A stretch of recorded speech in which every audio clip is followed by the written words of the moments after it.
Well, the power's back on. There is a retarded spring storm. It's snowing and shit, so I think that had something to do with it. I don't know if the power's gonna get cut out again. I didn't do anything for the power, it just cut out and then turned back on. But, I'm charging up my... Oh, Gum Gum. I'm charging up my backup battery right now. I have a little portable battery in case of emergencies. It's at 75%, so it's just charging right now. If it goes out again, at least I'll have like light and stuff, and I can power my laptop and crap, my phone.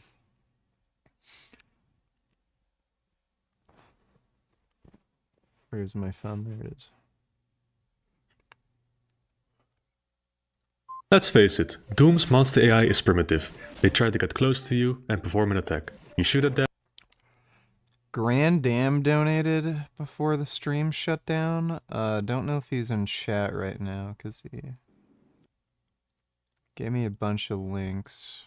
Isn't it true, though, and you are the perfect person? All right, take a listen to the following. Okay, so detail out for... Can you give a brief background about who you are?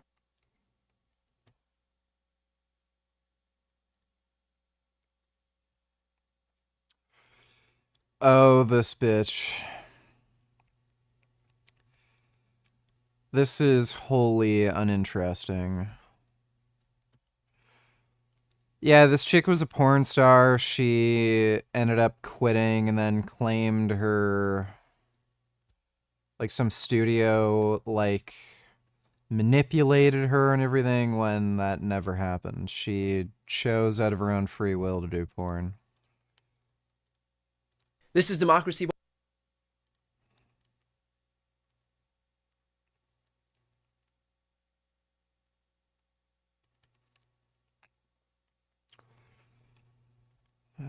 Is olive oil bad for your health? Hour-long debate. Give me a fucking break, dude.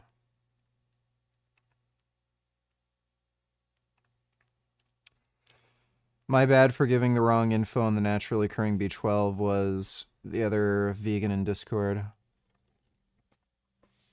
Well, it's no problem, dude. We all make mistakes.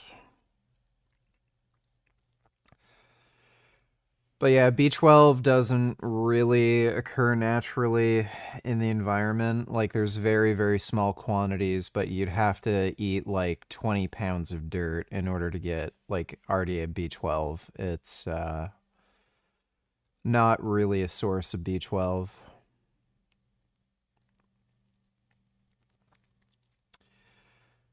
Well, I had to delete the previous stream because that fucking dipshit troll showed up on Discord showing nude images, so I had to delete that one. And I fucking deleted the previous stream by accident because the YouTube app works completely fucking differently for some reason on your fucking phone.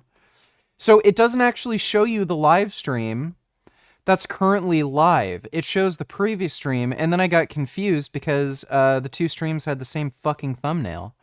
They don't let you take down streams on your phone for some reason. Fucking horseshit. V4 Street Fighter oil change. So you're going to want to fire it up, get it nice and warm, take it over to your workstation, put your toucan hoodie on. I'm just kidding. Some of this footage is from a few months ago for my last oil change. Some of this footage is recent for my recent oil change. I like to take the oil filter out first. I find personally I tend to stay a little bit cleaner when I take the filter out first before I drain the oil, but the oil has to come out anyways. I fashioned up a little deflector out of some sheet metal here, or else I'll just spray oil all over my exhaust, which is a pain to take off and clean, but you know, that's just a V4 thing. Anyways, new crush washer, new O-ring, put it all back together, torque it all down, tighten it all down, whatever you're gonna do, wipe it all down, new filter, oil up. Grand Dam or whatever his name was is crying himself to sleep because he didn't get to his donation before the power went out. Well, I'm here now. If he's here now, I'd prefer to react to his videos when he's here.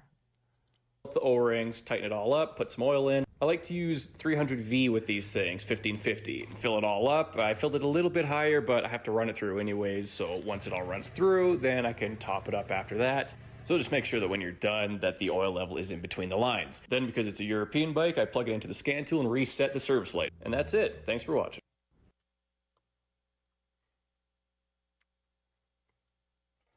Watch. Mark, all eyes are on Wisconsin right now, where we have a Supreme Court race coming up on April 1st. Really important race with major implications, not just for Wisconsin itself, but the whole country more broadly. And I say that because... Fuck, my bad.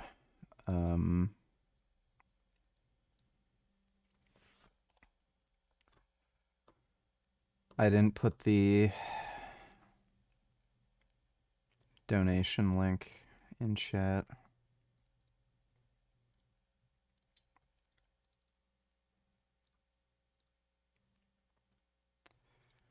There you are.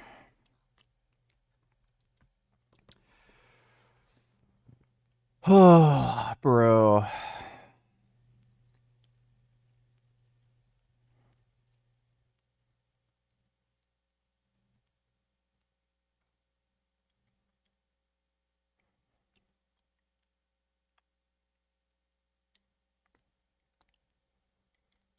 Shit is exhausting.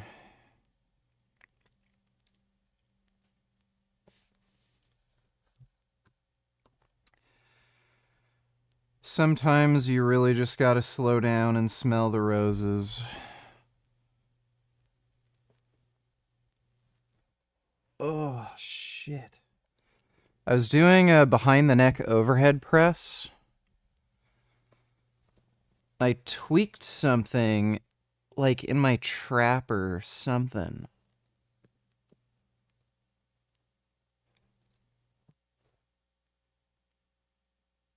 Yeah, I think it's like my trap. I'm not sure. Because Elon Musk is effectively trying to buy this election. I'm going to put a tweet right here on the screen that Elon... Oh, just life can be exhausting. You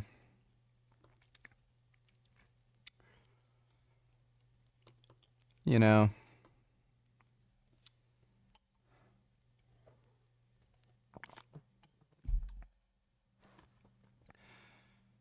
The amount of training I'm doing, the issues I'm having with my appetite on top of that, and just trying to stream every day and shit.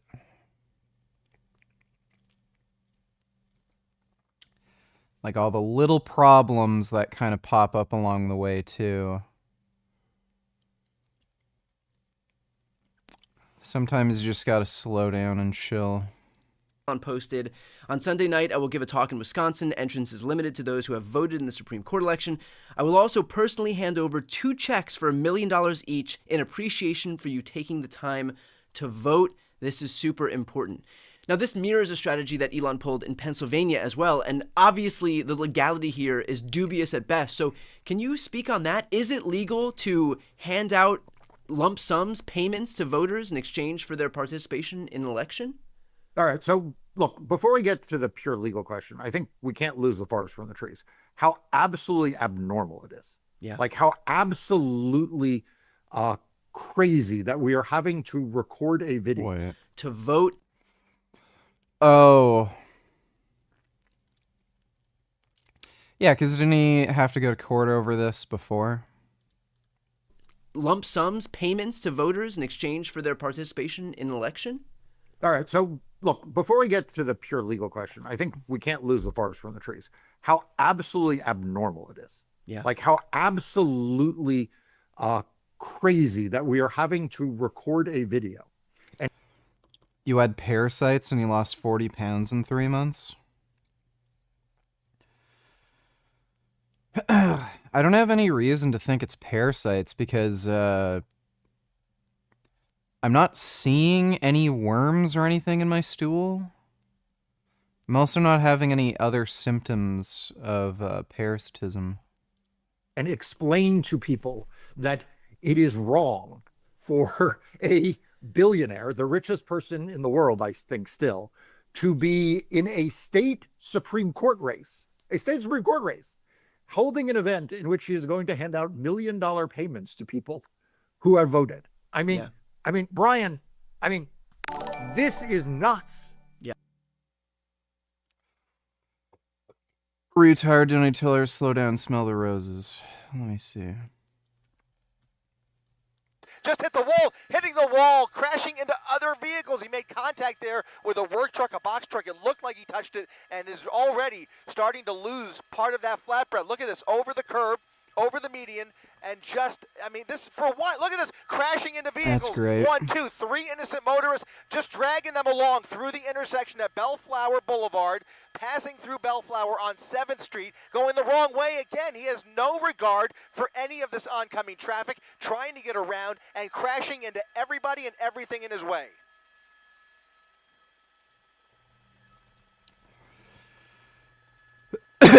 Yeah, that'd be great. Getting smashed up by some dipshit. Still not slowing down.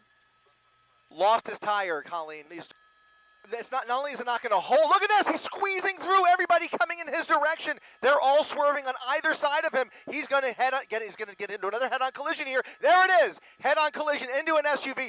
We are seeing dozens of vehicles damaged in this pursuit, and that was probably one of the most Like, he didn't even for no reason. He could have just went around him. serious right there. Just ran right into the front of that SUV. CHP has given this up. They have now created distance. They are now putting this back in tracking mode for the time being. They have pulled back, and you can see he is still straddling the double yellow lines, crashing into another vehicle. That flatbed is made of steel that is just doing tremendous damage with very little damage to the vehicle other than the front end damage that we're already seeing there.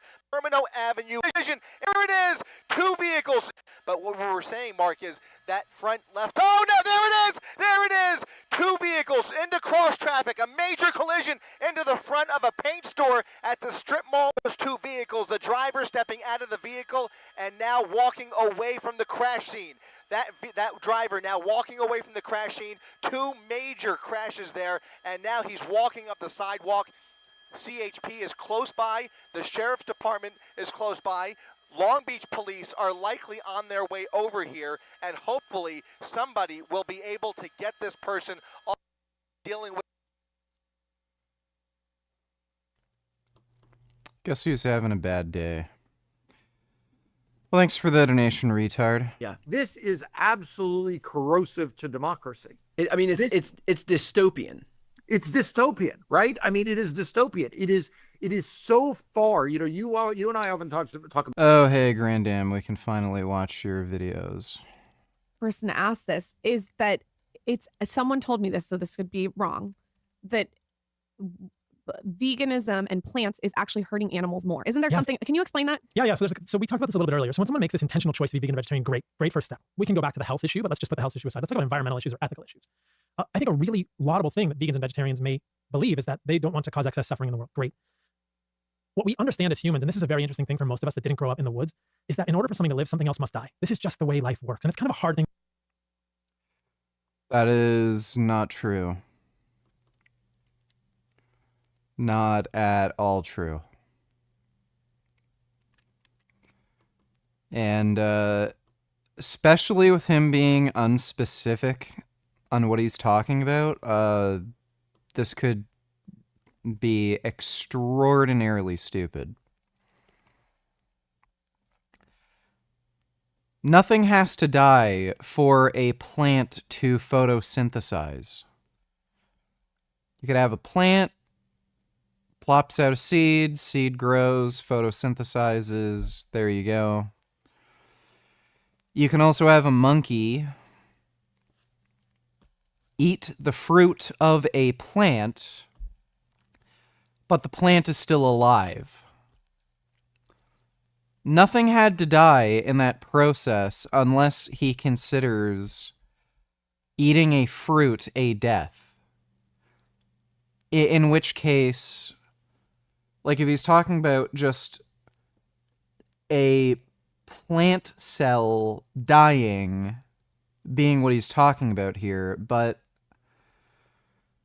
if that's what he's saying, then like us just existing because our cells turn over Does he consider that death? Like, what does he mean by life exactly? Like, is it okay for me to kill and eat a person because a person's own cells are going to turn over and die? Thing that we wrestle with as kids. Like, I don't want to hurt anything, but this is the way of life, right? There's an interesting woman named Leah Keith who was a previous vegan. She became a meat eater, and she tells this story of having a garden. And she Leah Keith was never vegan. wanted to be a vegan, and she had this garden, but she realized that to have a garden, she had to kill the slugs because the slugs were eating her lettuce, and she had to put in manure or animal products to get the plants to grow well. And so She didn't need to put in manure. She could have just gotten fertilizer. she realized, look, manure came from an animal, didn't have to be killed, but the bones and the calcium that had to come from an animal. And so there's a cycle of life and death. Calcium does not have to come from an animal. Calcium is a metal. And you're going to kill slugs to even create the plants. But let's just think more broadly about plant agriculture. How do you grow plants? How is kale grown or spinach grown? It's grown in a field, probably in the Central Valley of California or somewhere, that was at one time trees. And at one time there were voles and mice or rabbits living there with snakes and beetles and bugs and birds in those trees. And so in order to get to that land to be able to grow plants, you have to cut all that stuff down. Then you have to till the soil. And when you till the soil, you destroy the topsoil. So this is kind of boring soil, science. But You do not have to till the soil depending on what plants you're growing. the soil is a really interesting ecosystem, like our life science in the 8th grade. There's all sorts of things in the soil. There's all sorts of bacteria and fungi that are working together. There's earthworms. And when you till the soil, you release all the carbon dioxide in the soil. It just goes up into the atmosphere. So you're emptying the soil or the topsoil of the carbon dioxide. You're sort of destroying the soil. One way to kill ground and make it very bad for planting in your garden at your house or to grow plants is to till the soil. So Yeah, well, we have fertilizer, Paul, so none of this fucking matters. at this point, you've leveled the trees, you've killed trees, you've displaced birds, potentially killed rabbits and voles and anything else living in the soil. When you're killing the things in the soil. Not to mention then harming the things that eat those things. Exactly. So think about the tens of thousands of lives that are lost in. Yeah, so the issue here is he's not providing a counterfactual. Would fewer of these animals die if you didn't do this? He provides no evidence for that claim. Like, the animals he's talking about, like bugs, worms, they don't live very long. So, care to provide any evidence that plant agriculture or just farming, period, causes any more of these animals to die? The creation of a field to grow plants. And then you're growing the plants. Hopefully you're not putting pesticides on those plants, right? And if you are putting pesticides, is it glyphosate or some other pesticide, which is water soluble and leading into the water table? Glyphosate is not a pesticide, it's a herbicide. He doesn't even know what a pesticide is. And is ending up in our water table. So now you're harming everything downstream of that, whether it's animals, anything else in the life cycle that is eating those animals is going to There's no evidence that a certain, the dose makes the poison. So I'm sure if you were to dump like metric fucking tons of this shit down a river, you would probably end up, or a pond, you'd probably end up harming animals. When glyphosate is sprayed, it's typically sprayed at a 5% concentration. So 5% of the mixture is glyphosate, 5% is water. Is that sort of concentration going into the environment harming anything? Haven't seen any strong evidence of that. bioaccumulate glyphosate. It's going to end up in our water supply. So unless you're purifying your water, it has pesticides and glyphosate in it. And then you might have to put nitrogen fertilizer back in the soil because without animal input into soil, you will quickly deplete the nutrients required to grow those plants. So this has been happening for generations. And if you talk to any farmer, I'm good friends with Will Harris. Yes, that's why we invented nitrogen-enriched fertilizer, Paul. This was an invention that happened right at the turn of the fucking 20th century. So before, we would do shit like find islands where birds were living. Birds would shit on these islands, and bird shit would like literally pile up miles high. And there were wars fought over this, over who owns some of these islands. There would literally be bird shit ships that would grab this bird shit, and then they'd use that for fertilizer because it was rich in nitrogen. We don't have to do that anymore because we found out how to create fucking nitrogen. We also use it for bombs, which is pretty useful for getting rid of fucking people like you. But, Paul is such a fucking retard. Like, yeah, dude, we solved these problems in the 20th fucking century. Who runs White Oak Pastures in Georgia, and I've been to that farm. It's so fascinating. I mean, the 1930s and 1940s, these sort of fertilizer salesmen made a killing because they came with this nitrogen fertilizer that was discovered sort of in the World War II effort, I believe, and it allowed plants to... No, that was before World War I, stupid. grow, but it's a fake solution. It's not actually the nutrients that animals put back in. But what they do in White Oak is they have cows on the land, right? So what people don't. Yeah, so stupid. The point is nitrogen. All these other things, they're just minerals that you can easily get. The issue is nitrogen, you stupid fuck. Realize is that when you have like, this whole soil depletion thing is a myth. Soils aren't becoming depleted. We just have to replenish nitrogen. Animals living on the land, you create a fertile soil and plants that grow just mightily. They grow so well. That's how the grasslands in the United States were grown. So this is untrue. Nitrogen-enriched fertilizers are better than manure. That is, again, it has more nitrogen. You idiot. Millions of bison pooping and peeing and walking and pressing their poop and pee into the ground, which moves all the nutrients back into the soil. It's a cycle. The ruminant animal, which is an animal with cloven hooves like a goat or a cow or a bison or something, eats the grass, which humans can't eat because of the silica. Grass is not a food for humans. And then they cycle it back into the ground. So none of those nutrients are lost. They're putting it back into the ground, and they actually increase the carbon in the soil. So they're sequestering carbon into the soil, which is kind of where it belongs. So there's a real difference between plant agriculture and animal agriculture. And what people also fail to appreciate is that this is not how animal agriculture works, Paul. 90, what is the figure? Like over 95% of animals in the United States are factory farmed. And then he's trying to tell you, oh, bison are walking the plains and pissing and shitting on everything. And then the grass eats their piss and shit. And then the bison eats the piss and shit grass. And then we eat the bison. Then we piss and shit out the bison, piss and shit, grass, piss and shit. And it's all a cycle of piss and shit. That's not how it works. The way to have healthy plants is to put animals on the land, because the poop and the pee from animals is what makes the soil healthy, and then you get amazing plants. The grass at White Oak pastures is nuclear green, and it's neon green. It's the brightest green I've seen, and there's bugs and birds. Cool story, bro. I love hearing cool stories. Yeah, the grass at White Oak's pasture glows in the dark because that's how grass is supposed to be. It glows in the dark because it's so full of piss and shit. Cool fucking story, you lying retard. And when they move the cattle, I got to see them move 1,000 head of cattle from one field to another. These cows are so excited. They just run into this field, and it's just all grass that's regrown over the last few weeks. It's just like a buffet for them of the best, most evolutionarily appropriate, healthy food for cows. And they just run in, and they all spread out, and they start eating this grass. And then there's birds and bugs. It's just the way life is supposed to be, right? It's mirroring the way that these ruminants have moved on the land. So there's a real stark juxtaposition between what happens when you grow. He really likes to romanticize just nonsense. Like what a lie. Like, oh, this is the greenest grass on the entire planet because cows piss and shit on it. Like, what a stupid fucking claim. Like, he can't just simply say, oh, this is like a natural life cycle. No, he has to add a flourish to everything. Not only is this grass green, but it's like a bright neon green that fucking glows in the dark. Plants, and when you can grow animals if you do it. Thanks for the gifted membership, I've never heard it David. explained like that's very interesting. Yeah, so from a moral standpoint, like even if you are growing plants the way that we do now, like there's something is dying. And exactly. I think so, like the underlying vibe of the self-righteousness, because there is a little bit of self-righteousness can sort of be a Yeah, so notice how he didn't provide any fucking evidence to the claim that more animals die as a result of plant agriculture. Didn't provide any evidence. All he said is, well, I went to this place where the grass was like really green. eliminated now after learning that. Yeah, and look, you're going to have to kill one of those cows to feed a person. But you think about how much nutrition comes from one single life of a cow who has the end of its life. I mean, every animal on that field is going to die at one point, either by old age or if they're in the wild and it's the bison. Well, Paul, judging by the way you look, you know, with your fucking droopy red bloodshot eyes, your fucking wrinkles all over your fucking face, looks like you're going to die of old age pretty soon. So, you know, a lot of people complain about me feeding my cat a vegan diet. You know, maybe you can go out in your backyard, piss and shit on the grass, and then make the grass really fucking green.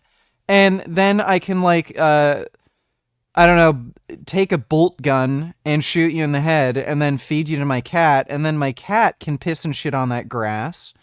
And then the grass will be really nice and green. And we can all remember you, you know, the life you lived. by that nice green glow-in-the-dark fucking grass. And cousin of a cow, it's going to get taken down by I think people also wolf. forget when things get killed in the wild, it's not like people talk about being humane. Right. Have you ever? I mean, if you've ever seen predators kill prey, it is. I mean, I had a dog, unfortunately passed away, and it was we a long time when I was a kid. But Thanks for the gifted memberships again, David. Appreciate it. a bunch of coyotes got into our yard, and it wasn't like a humane kill. Like they ate this thing from the ass up while it was still alive, and like that's how they kill in the wild. It's not a nice way to go. I would argue that it's more humane sometimes if a hunter takes out an animal that's getting older and maybe going, because what happens is these animals age and they get old and they get slow and the pack kind of leaves them, and then predators come in and they eat them, and they do it in a very violent, vicious way where they suffer. Yeah, and the way that Yeah, like Paul lives in Costa Rica, and there's some like pretty vicious gangs in Costa Rica. And Paul is a wealthy white guy. We wouldn't want gang members, capturing Paul, holding him hostage, torturing him for his money.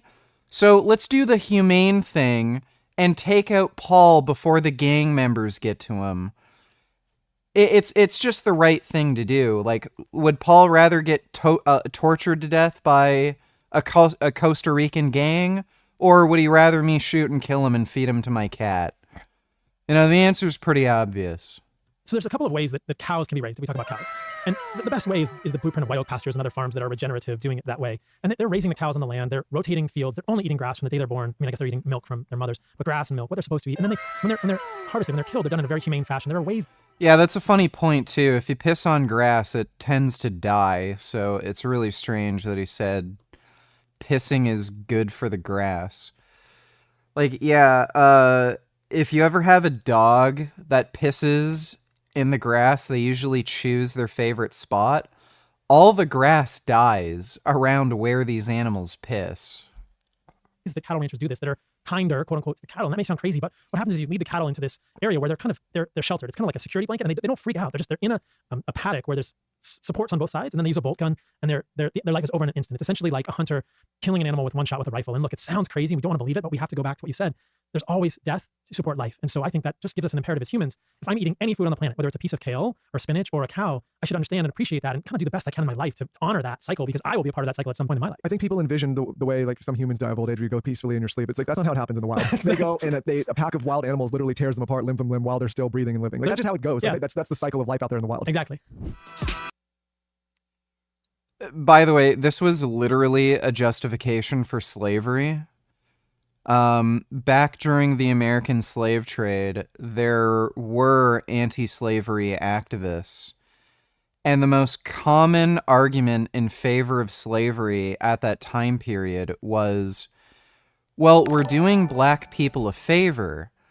If they were in their natural habitat, they would be at war with each other and killing each other. So, we're helping them by, capturing them from Africa and bringing them to the United States and, making them pick cotton. Would you rather them go to war with each other or die of disease in Africa? Well, it's just so bizarre, that line of argumentation that, oh, well, they'd die a worse death in the wild. Okay, well, black people would have died a worse death or had a worse standard of living in Africa. I guess that justified slavery, dipshit. These people are just scumbags. You should try to get on that show. I'm sure they'd love to have you on to debunk him. I'm serious. Vegans in chat assemble and comment on that podcast. I didn't know that shit about cobalt and cows needing it to make B12. More ammo knowledge. I don't see myself ever getting invited on any fucking podcast. This has been kind of a problem for me, like, from day one of when I started my channel. Like, just nobody wants the smoke. The only people who ever, like, agree to debate me at this point are just actual fucking retards, like, the people in Discord. So, like, everyone knows of me at this point. Like, even fucking, like, big, huge celebrities know of me. And nobody wants the smoke. So, I don't think it's ever gonna happen. Thanks for the donation, though, Vegan Robot. The bison piss and shit in the grass and the grass eats the piss and shit and then the bison eat the piss and shit grass and then we eat the grass piss and shit from the bison who piss and shit in the grass and the grass eat the piss and shit. It glows really green. Yeah, really. What a stupid thing to say. Thanks for the donation, retard. Tickle Me Timbers donators on Entitled Humans talking about how other species should be killed without their consent. Sounds like typical carnist narcissism. Wonder why he never shows how his meat is slaughtered and low-key doesn't respect vegans. He despises us from the core. Well, yeah, no shit.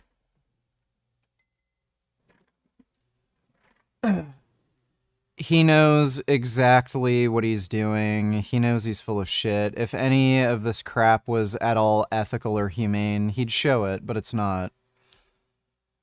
So, the guy is just a massive hypocritical loser, and he's a fucking coward, too.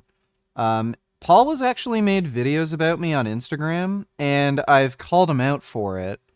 I've messaged him on Instagram, commented on his Instagram posts, commented on his YouTube channel, avoids me like the fucking plague, because he knows I'd make him look like a fucking joke. Like this jackass who's talking about how, oh, you're not going to get enough nutrients and all this shit as a vegan. Why am I bigger and stronger than you, Paul? Why do I look good for my age, whereas you don't? Like, the dude's so weak, like, vegan girls who are, like, bodybuilders and strength athletes outlift him. So, he's just a lying coward and he knows it. Thanks for the donation, though, Tickle Me Timbers. What seems to be like unhinged ranting, and then I'll comment subsequent to that. Why, like, take it out of context, that's why it's so loud on the internet when one stupid story where one motherfucker's eating a low-carb diet's lean, fucking coffee addict every time, no fucking real energy. It's like, yay, you did it, retard. Yay. You know why you're a retard? Because you started a carnivore diet in the first place. Stupid dummy. Yay.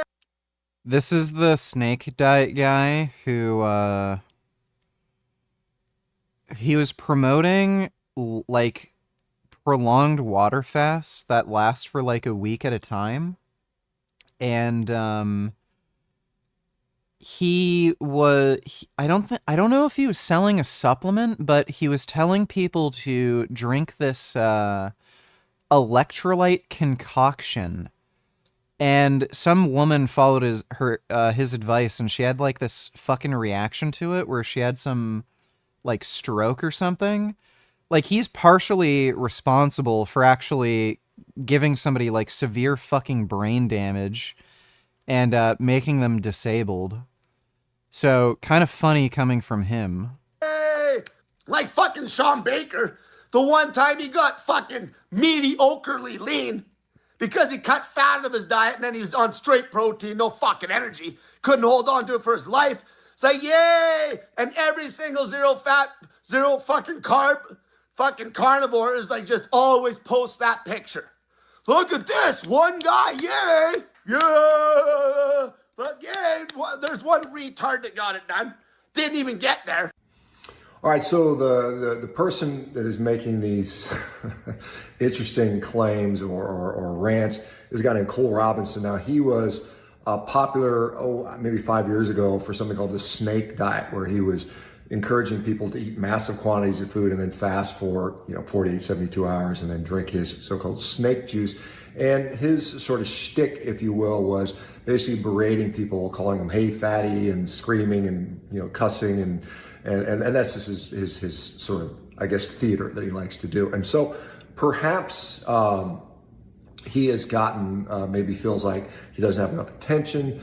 And therefore, he's going to start attacking, people on carnivore diets, including myself, calling me a retard or something along those lines. Now, you are a retard. I find that particular criticism particularly interesting coming from somebody who has been known to advocate for drinking his own urine. Now, perhaps he got into a bad batch of urine and the contaminations has affected his brain so much or his thinking capacity. But, specifically his criticism here about being shredded or lean being the ultimate, the distinguishing factor of whether a diet is helpful or good, to me is nonsensical. You look at any bodybuilder that gets down to bodybuilding contest shape, with sub 5% body fat, they are literally miserable at the point of near death to do so.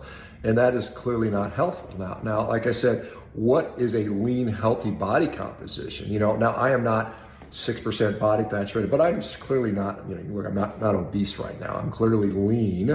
And to say that, this is somehow unhealthy because I'm just eating meat and this is a level of body composition, and because I'm not bodybuilding ripped shredded, that somehow this is a problem. I mean, to me, that's kind of nonsensical. I mean, that's not the claim he was making. The claim he was making is that you cannot get particularly lean on the current diet you're following unless you cut out the added fat in your diet and then you're only eating protein, and then you end up having absolutely no energy. And then having to rely on coffee, energy drinks, feeling like shit, and then you have to gain weight again. Putting fat back into your diet, and you still don't have great energy. That's the claim he was making. Again, my interest in promoting a carnivore diet is... Dude, Sean is actually just a stupid guy. He can't follow along with what somebody's saying. This guy was not making any claim that Sean's diet isn't good because he's not lean like that all the time. Primarily in regard to health, primarily in regard to getting people who are sick and diseased and making them no longer in that condition, right? This is the whole point of this. It's not to be contest ready on a bodybuilding stage or anything like that, which I think is at best very ephemeral. It's fleeting. You're only gonna have that for a few minutes. It's not how you conduct your day-to-day life. And so his advocacy for something else is fine. I mean, there are a lot of ways you can get lean. And in fact, I have talked to a lot of people that have gotten very lean on a carnivore diet. In fact, a lot of them will say this is the easiest quote unquote bodybuilding cut they've ever done because they are including essential fats in the body, as opposed to what he would advocate for, which would be a standard, chicken breast, broccoli. I don't know of any competitive bodybuilders that are on the carnivore diet who are natural. I know of the one guy that I debated, bodybuilding carnivore or something, that I think his name was something like that. He's on steroids. So if you're on steroids and you're taking a whole host of drugs that improve energy, improve feed efficiency and shit like that, okay. I don't know of any natural bodybuilders who are on the carnivore diet who claimed it was particularly easy to diet down for competition. The only people I've seen are fat, morbidly obese, gluttons who try the carnivore diet, but then they don't ever really get in good shape. They lose weight, but they're still fat and out of shape. They're just less fat. Broccoli and rice type of diet, which many bodybuilders have used over the years to great effect. But a lot of them have used and found that to be quite problematic for them in the long run. So anyway, this is, again, as carnivore grows, it continues to grow in popularity. People like to take shots at it, and they take shots. I mean, it doesn't bother me. And again, once again, it's just like James Dine, Nickel Antonio. I had interviewed Cole Robinson many years ago. Platformed the guy, gave him an opportunity to talk. Was very nice and. Well, Sean's particularly dumb. So this chick's a liar. She lies about everything. Can you give a brief background about who you are and how you got into what you do? Of course. Yeah, I am, the founder and CEO of the Justice Defense Fund, founder of the Trafficking Hub movement to shut down Pornhub and hold its executives responsible for globally distributing and profiting from rape, child sexual abuse, trafficking, all forms of non-consensual content. And I've been in the fight against trafficking now almost 20 years. So it's about 18 years now. Of all websites to target, Pornhub has to be the stupidest. So there are websites like Live Jasmine where I'm pretty sure to this day they don't require ID verification. And they're horrific for human trafficking. That's the website that Andrew Tate used. He was using Live Jasmine when he was doing, like, when he was sex trafficking these women. And part of the reason he used that website was because it didn't require any kind of ID verification. And I'm pretty sure you can also make donations with cryptocurrency, so it was a way for them to, like, get away with using fake IDs or making fake profiles, essentially, where you don't have to use these people's real legal names. And you don't even have to tie any of the money you're making to a fucking bank account. So you can literally just kidnap anybody you want, force them to go on Live Jasmine, and there's like practically no way for the police to track these people down. So like of all websites to target, Pornhub is one of the stupidest because they've made it so any users on their platform, they have to use ID verification to upload anything. You have to use your real name. You have to have a bank account associated with your account if you're monetizing your profile. And on top of that, they use a bunch of AI technologies to determine people's age and shit like that, sort of like what YouTube does. So I'm like, this is a business she's running. So she's getting money from like Christian evangelists and shit like that. That's the primary reason she's attacking Pornhub, because it's just easier for her to promote her horse shit by attacking Pornhub versus some websites that most people aren't really aware of and that aren't owned by American citizens. Biggest liar, donate to liars. Carnivore diet is none other than a fraud diet. There are people that I've spoken to that even said they were on the carnivore diet while eating vegetables, fruits, low-key. Only reason it was created was to combat vegans and piss them off and for taste. Yeah.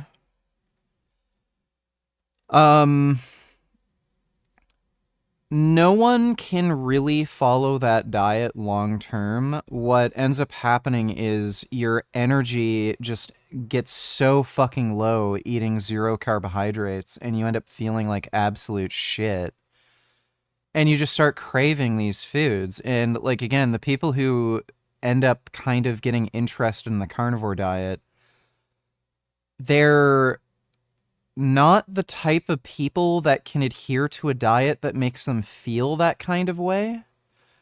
So, yeah, all of these people just periodically eat plants and they're not even following the diet. So they'll have like a potato a few times a week or something, or eat some fruit here and there just to like stay sane, and then they claim, oh yeah, the carnivore diet. They're not even following the carnivore diet. Thanks for the donation, the biggest liar.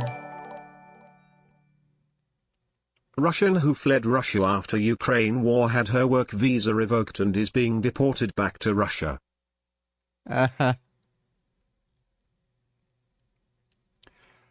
Russian scientist who opposed Putin's war fled Russia, found work at Harvard, was detained at Logan Airport, returning from a French academic conference, being sent to an immigration detention center, Louisiana, for deportation.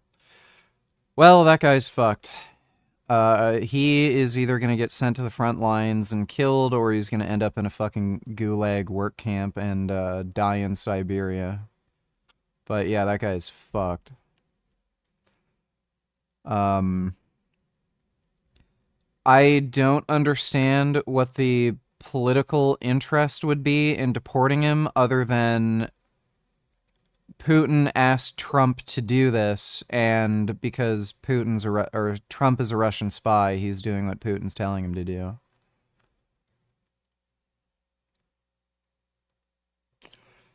And yeah, I've seen this.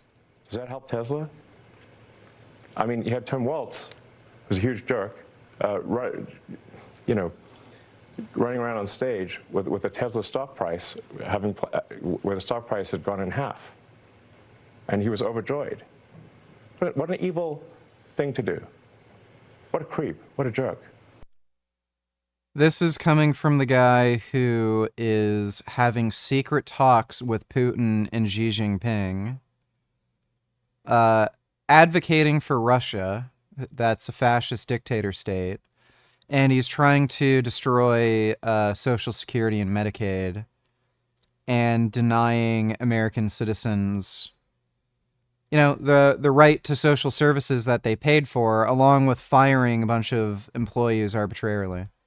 Like who derives joy from that? And again, this is the guy who's trying to take away Medicaid, Social Security, and firing off a bunch of federal employees for no reason, fucking people's lives up. Get fucked, asshole. Well, thanks for the donation, retard. Now.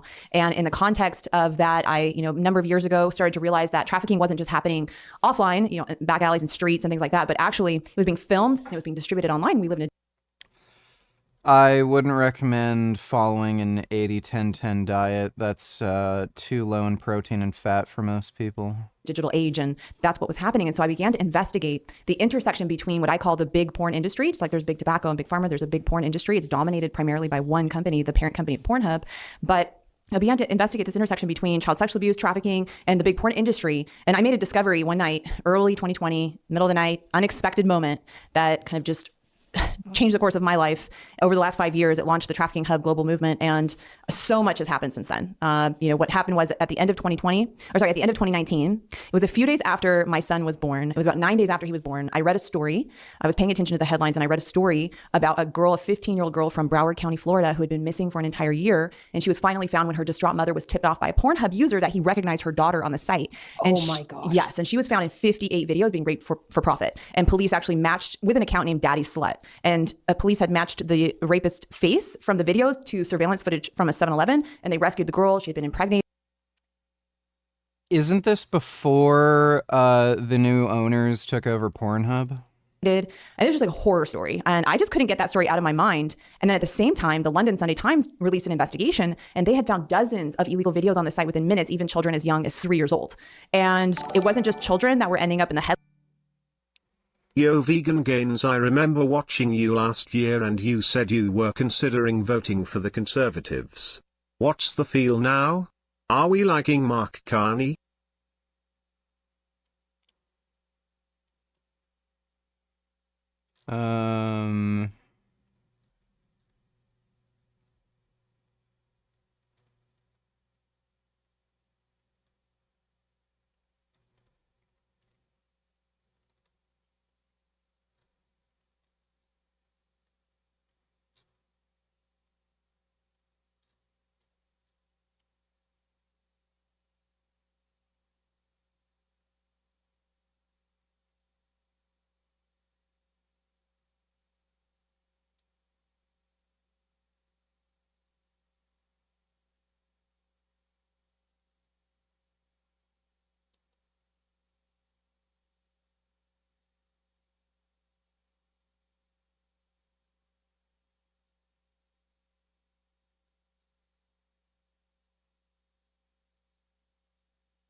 Yeah, so they were basically bought out in 2023, and they're essentially under new management. So this is, she's talking about before. I don't know why you can't just advocate for improvements to the platform rather than just taking it down entirely. I don't know what that would do exactly. Yeah, so I'm voting conservative in the next federal election. Mark Carney is a dipshit. He was a economic advisor to Trudeau during his term. And we know how great Canada's economy is doing. Mark Carney is also lying massively about his net worth. He's claiming his net worth is only worth $6 million. That is clearly fucking false. He's also refusing to allow any kind of audit to happen to actually assess his net worth. So he's lying. The liberal government under Trudeau has been extraordinarily corrupt. That's why housing prices have been rising massively. So it's just going to be all the same shit. You're just going to see housing prices continue to go up. You're going to see like cost of living just, it's going to be what it is right now, like for the last 10 years under Trudeau. So the primary issue for Canadians right now is just cost of living and the economy in general. There are not going to be any changes under the Liberal government. And on top of that, they're trying to ban all your guns. So violent crime has doubled under the Liberal government. And now that you have to deal with more criminals, more home invasions, more car thefts, they have the bright idea of trying to take away your guns. So thank you. You've made crime worse, you've made the country less safe, and now you want to take my guns away so that people can break into my home and kill me. At least under conservative leadership, there's no guarantee if they're actually going to be able to fix the cost of living issues. But at the very fucking least, they're going to lock criminals up, actually reduce violent crime, and allow you to keep your firearms. So the conservatives are just the obvious correct choice. Carney is a fucking dickhead. I don't trust him. He's being closely linked with the Liberal Party already, and like I know what that's going to result in. So I have no faith in Carney whatsoever. You should just vote Conservative. Thanks for the donation, though, Pooty Booty. Chinese CCP donate $2. Did you watch that Discord ratting video I sent you? You sent me some video. I uncovered a group of... Oh, no. We'll watch that in a bit. Just a few minutes. Thanks for the donation, Chinese CCP. What do you think about this guy promoting meat now? Why does eating a healthy diet have to be so complicated? Every week, it's a different headline. Them with tea a week. That's it. Don't try to do everything bad. Fat is neither good nor different foods. Not complicated. Imagine 3 sections on your plate. Section 1, have a protein source. Piece of salmon or chicken breast or mussels or lentils or tempeh. All of those are protein rich. Section 2, have some vegetables. Any vegetables. I don't think he's promoting meat eating. I think he's just recommending a general healthy diet. But yeah, given he's... I don't know if he's vegan. He does seem to promote plant-based eating. I don't know why he'd bother making a video like that where he's like, oh yeah, salmon, chicken breast, healthy. Eggs. Are they good? Are they bad? Are they a superfood? Are they poison? So much confusion. It's really not that complicated. In most of us, eggs raise our cholesterol level modestly. It's a small effect. So if your blood work... No, most people are going to see a 10 to 15% increase to their LDL score from eating eggs if they're vegan. Looks good, and you have some eggs here and there, it's not a big deal. Yeah, no, so if you have an LDL score of 100 and you're vegan, you're not eating any cholesterol, adding eggs to your diet would be expected to increase your LDL by about 10 to 15 points, so you'd end up with a 110, 115, which is not good. That will lead to a statistically significant increased risk in heart disease. And if you're a hyper responder, that could be 20 to 25%. So, yeah, no, what he's saying there is just stupid. especially coming out of the pan. Safer cooking techniques are things like boiling, steaming, sautéing, light grilling is okay too. And you want to avoid things like deep frying or charring, burning foods as staples, as things that you do frequently. Artificial sweeteners. What's the deal with that? We have a lot of evidence that artificially sweetened soda, diet soda, is better, is healthier. Yeah, I don't know.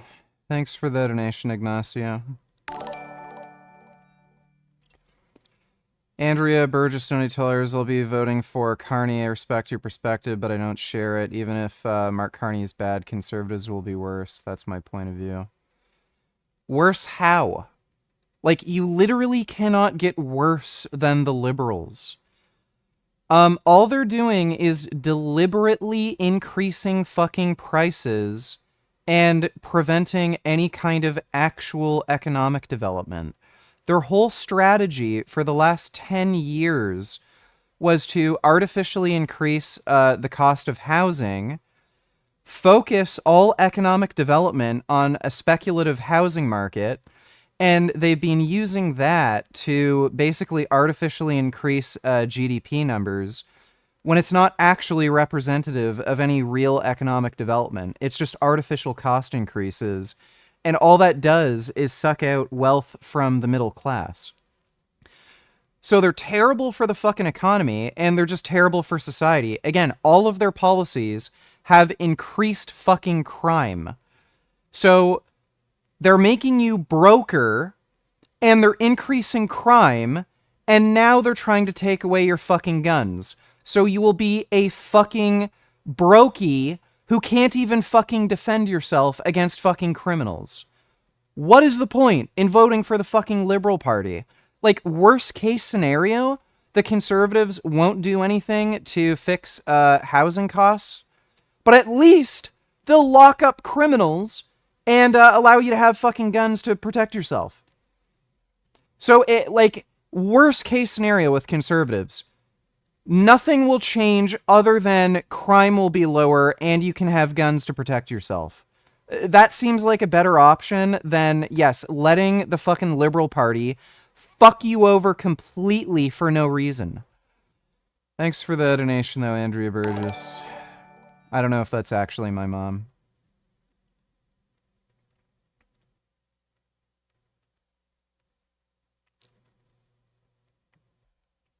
I'm not depressed. I wouldn't kill myself with a gun.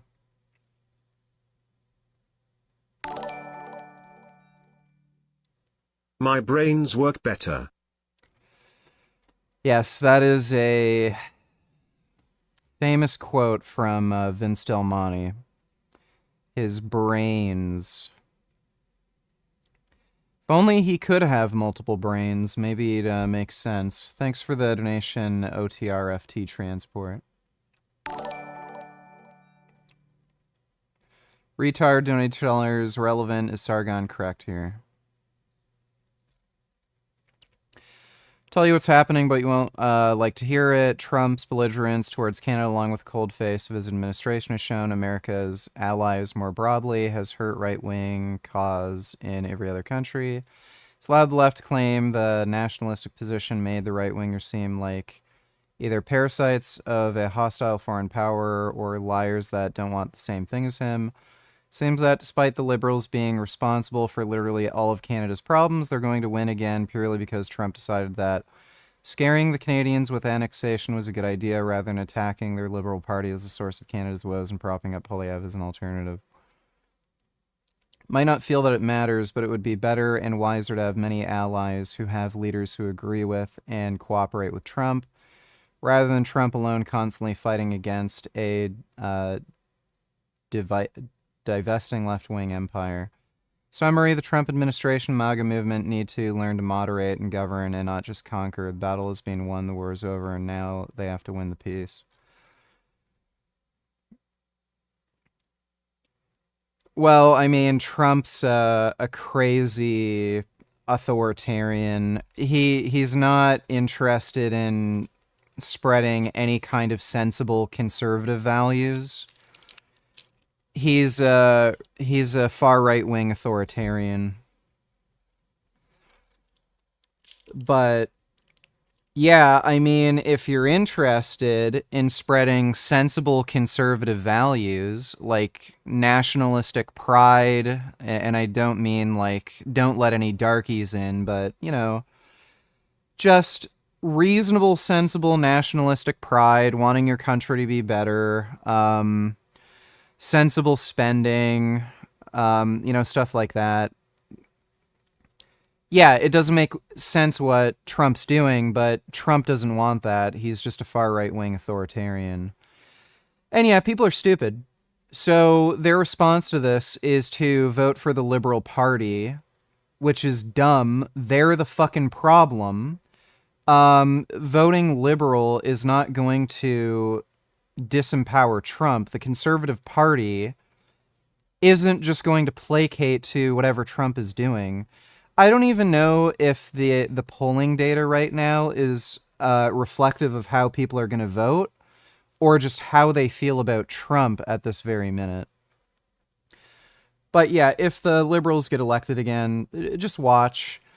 Crime is going to go up, housing prices are going to go up, and you're just going to have your rights taken away. You're going to see more stories of people being victims of home invasion, defending themselves, rightfully so, and then they're just going to lock law-abiding citizens in jail for defending their own homes and families. There's already been so many stupid fucking cases. There was a case in Canada where somebody was living at with his grandmother, and he was a gun owner. He owned a shotgun. I think like 8 men armed with knives broke into his home. They also had rope and plastic bags. And the guy grabbed a shotgun, shot at them. I think he injured a couple of them, and he killed one of them. These people were clearly planning on fucking killing him, and probably his grandmother too. He ended up getting fucking arrested for murder. He had to go to court and face murder charges because 8 dudes broke into his fucking house with knives, plastic bags, and rope. This is what Canada is right now. The police are telling fucking people to leave their keys at their front door, so when home invaders break in, they can just get your car keys and leave, because they're saying, oh, they just want your car keys so they can steal your car. Leave your keys at the front door. Let me see. I think it was the Toronto police. Leave keys at door.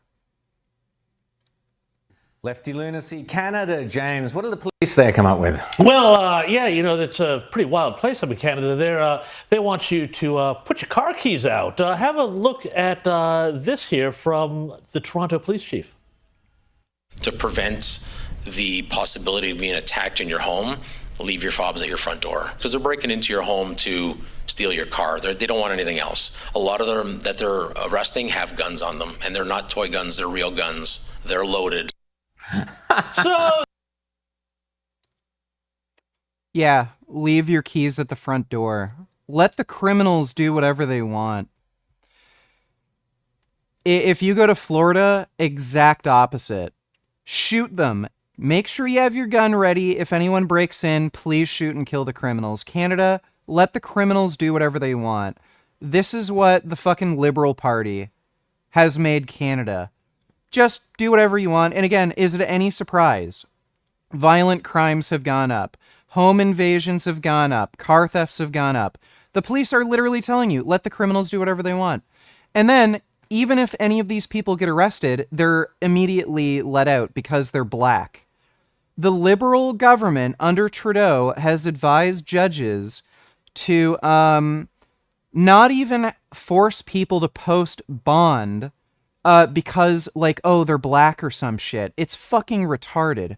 Let me see if I can find the Canada home invasion self-defense murder case. Let me see if I can find it. I think it was, like, out of Saskatchewan or something.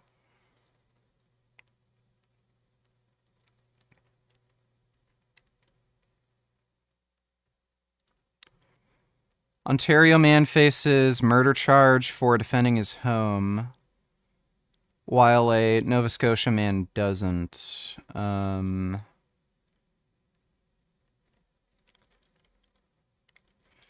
Ontario case raises the thorny question of how far Canadians can go to protect themselves and their property from an attack and avoid criminal charges.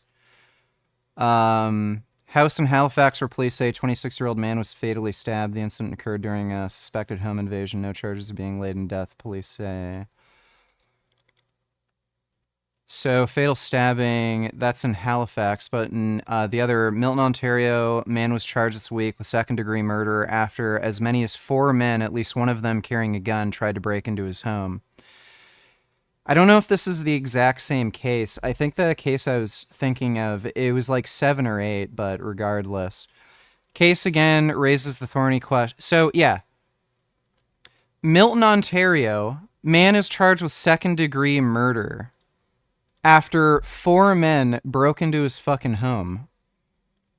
And one of them was armed with a gun.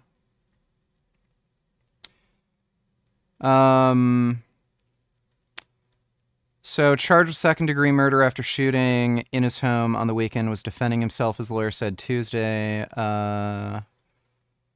22-year-old. Home invasion, intruders in his house, armed, dangerous, protected himself, his mother said. The shooting happened in a home on Gibson Crescent near Ontario Street, South and St. Louis Street, Laurent Avenue, Milton, 5 a.m. Police have not released the identity of the man killed in the shooting. He was found dead at the scene.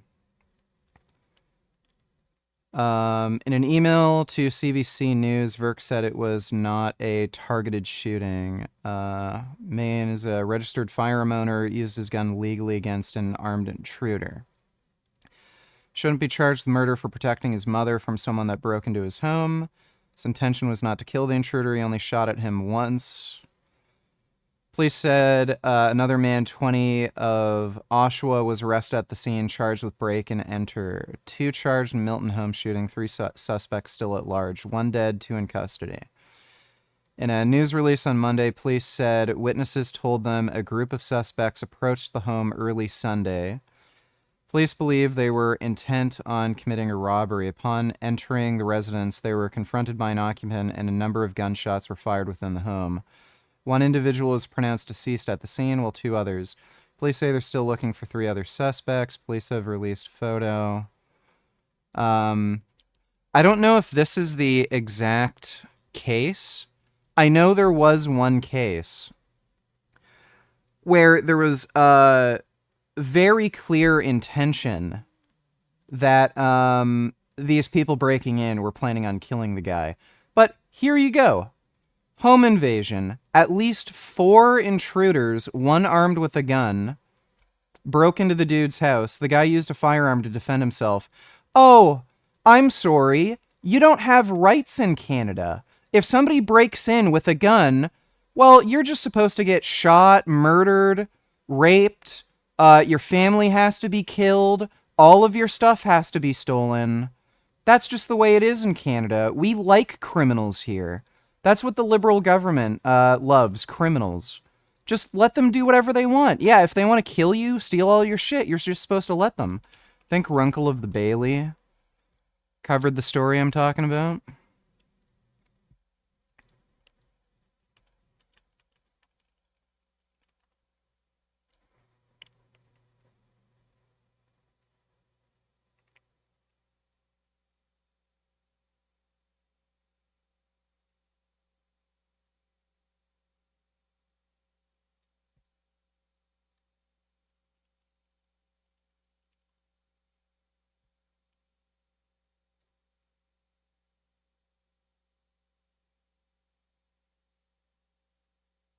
Hello, and welcome to Runkle of the Bailey. My name is Ian Runkle. I'm a Canadian criminal defense and firearms lawyer.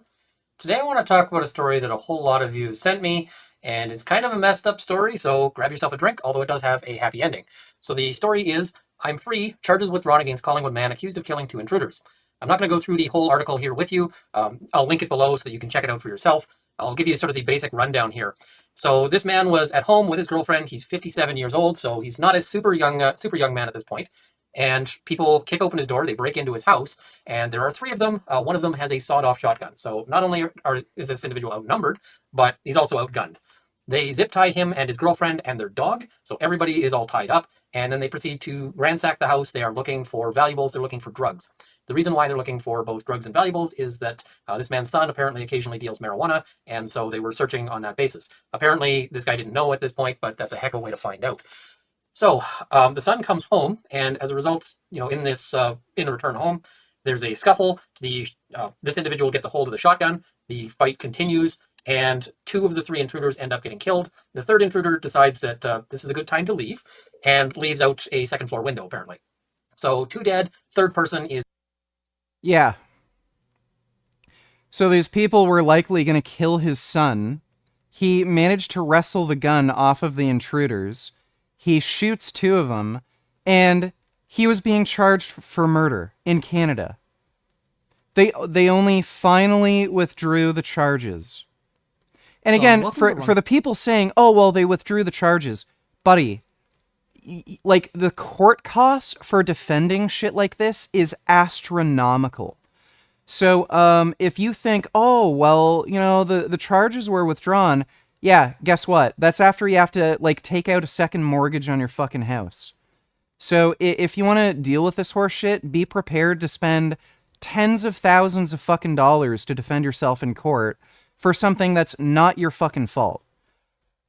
Uncle of the Bailey. My name is Ian Runkle. I'm a Canadian criminal defense and firearms lawyer.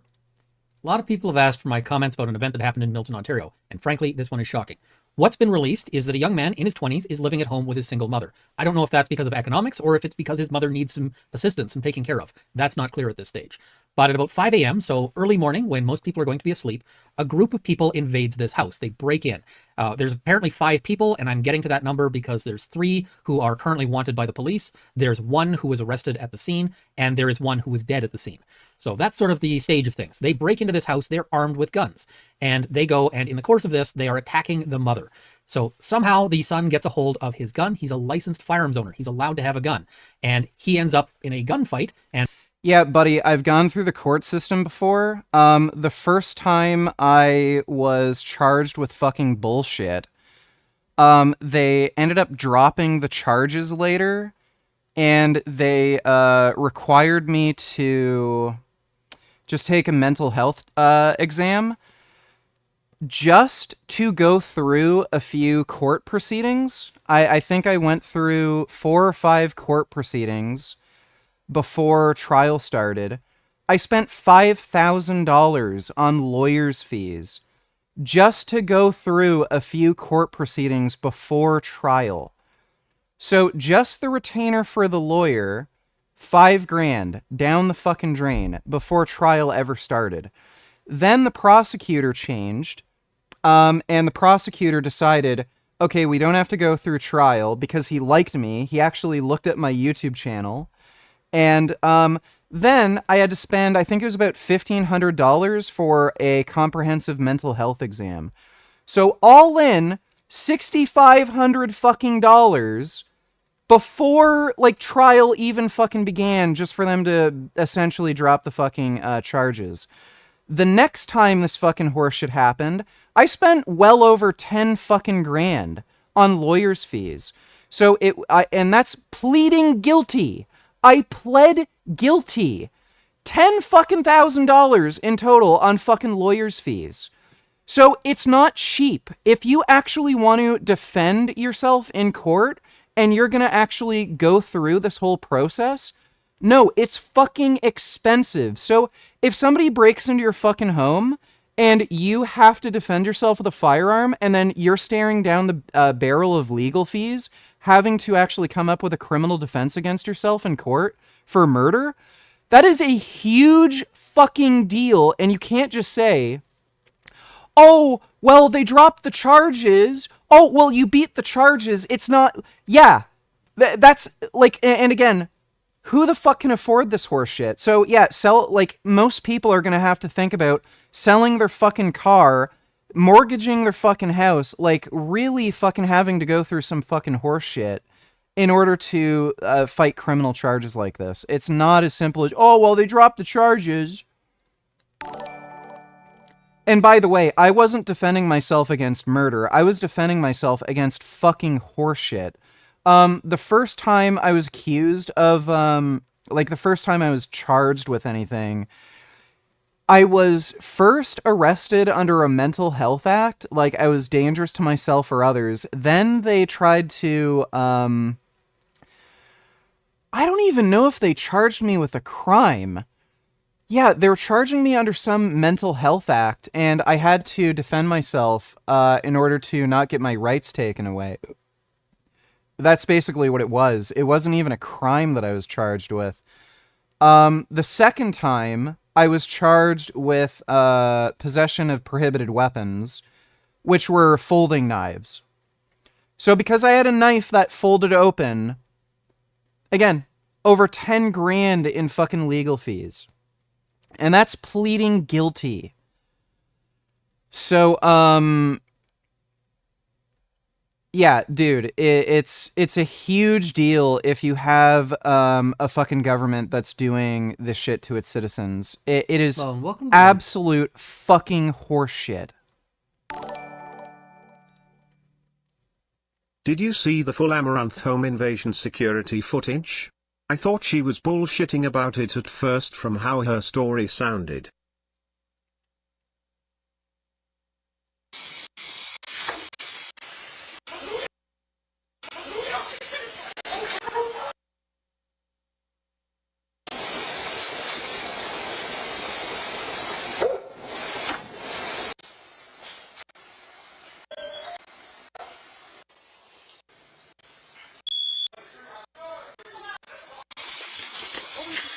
Yeah, this is great, eh?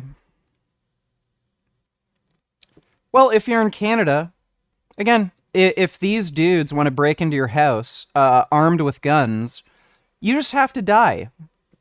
You don't have any rights in Canada. So thank you, liberal government. Not only are they encouraging the sort of shit happening in the first place because they're fucking over the entire economy. So people are more encouraged to commit these sorts of crimes. But on top of that, they're further encouraging criminals by disarming citizens, penalizing them for using self-defense, and literally going on TV telling people, just let them break in, leave your keys at the front door.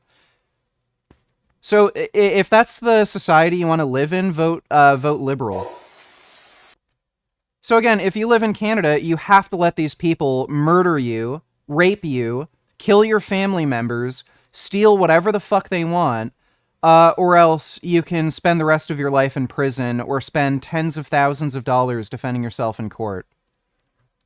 Uncle of the Bailey. My name is Ian Runkle. I'm a Canadian criminal defense and firearms lawyer. I recently did a video talking about a shooting in Milton, Ontario. And just as a brief... Yeah, so he's going over the Milton, Ontario shooting. But yeah, there was another case in Canada where a number of armed dudes were clearly considering killing somebody, and the guy killed the intruders with a shotgun, at least one of them, and he was facing murder charges too. Of 10 cyber criminals. Wait, let's finish Headlines around the same time. There was 100 victims, adult victims of trafficking that were being trafficked by this operation in San Diego, and they had a partner channel on Pornhub. They had, it was, I think, over 800,000 subscribers. How exactly do I sound like a conservative by saying I want to be able to defend myself and my property? Is that a conservative viewpoint to believe you have a fundamental human right to self-defense? Do only conservatives believe in I would rather live and not have all my property stolen? Over 600 million views on these women's trafficking on Pornhub on a channel called Girls Do Porn. And the abuser that was running the operation, he was on the FBI's 10 most wanted list. And, so it wasn't just children who were being abused, it was adults. And one last horrifying story I remember at the same time that was just coming back to me again and again was this woman called Nicole Adamando from New York. And she was the mother of 2 young children. And she was being raped and abused by her partner, sexually tortured by her partner on Pornhub. And I decided to test the upload system one night in the middle of the night, and I found out what millions of people already knew, because millions of people were uploading to Pornhub every year, and that was that all they were requiring to upload was an email address, so that anybody anonymously in under 10 Yeah, so you can't do that anymore. You need to verify your ID to Pornhub. minutes. And they had this dirty secret hiding in plain sight that they had no verification of ID to make sure that these... Yeah, those stats are terrifying. PR stunts, work in a hotel room. Okay, so she's just blabbing about something that doesn't even exist anymore.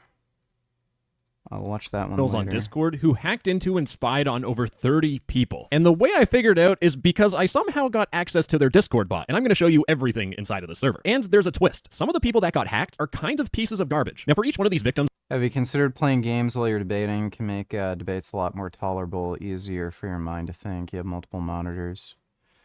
Yeah, I might do that. I want to show you the levels of spying that these cybercriminals can do while they're inside of your computer. Now, in the very basic level of spying, these guys get the information about your computer, but they also get the information about your Discord account. Now, when someone gets information about your Discord account, they usually get your Discord token. This is called a token grabber. Now, if you have someone's Discord token, you can get their username, their ID, but you can also see what their Discord email is. Oh, what's that? You can also see their phone number associated with the account. But if someone grabs your Discord token, they can log into your account, which means they can also see what credit cards you have on file that also contains your billing address. Now, I'm going to be honest, it's a little unsettling that these random cybercriminals on Discord will have your home address, but even if you use a burner email and you don't buy Discord Nitro, they still have your Discord token.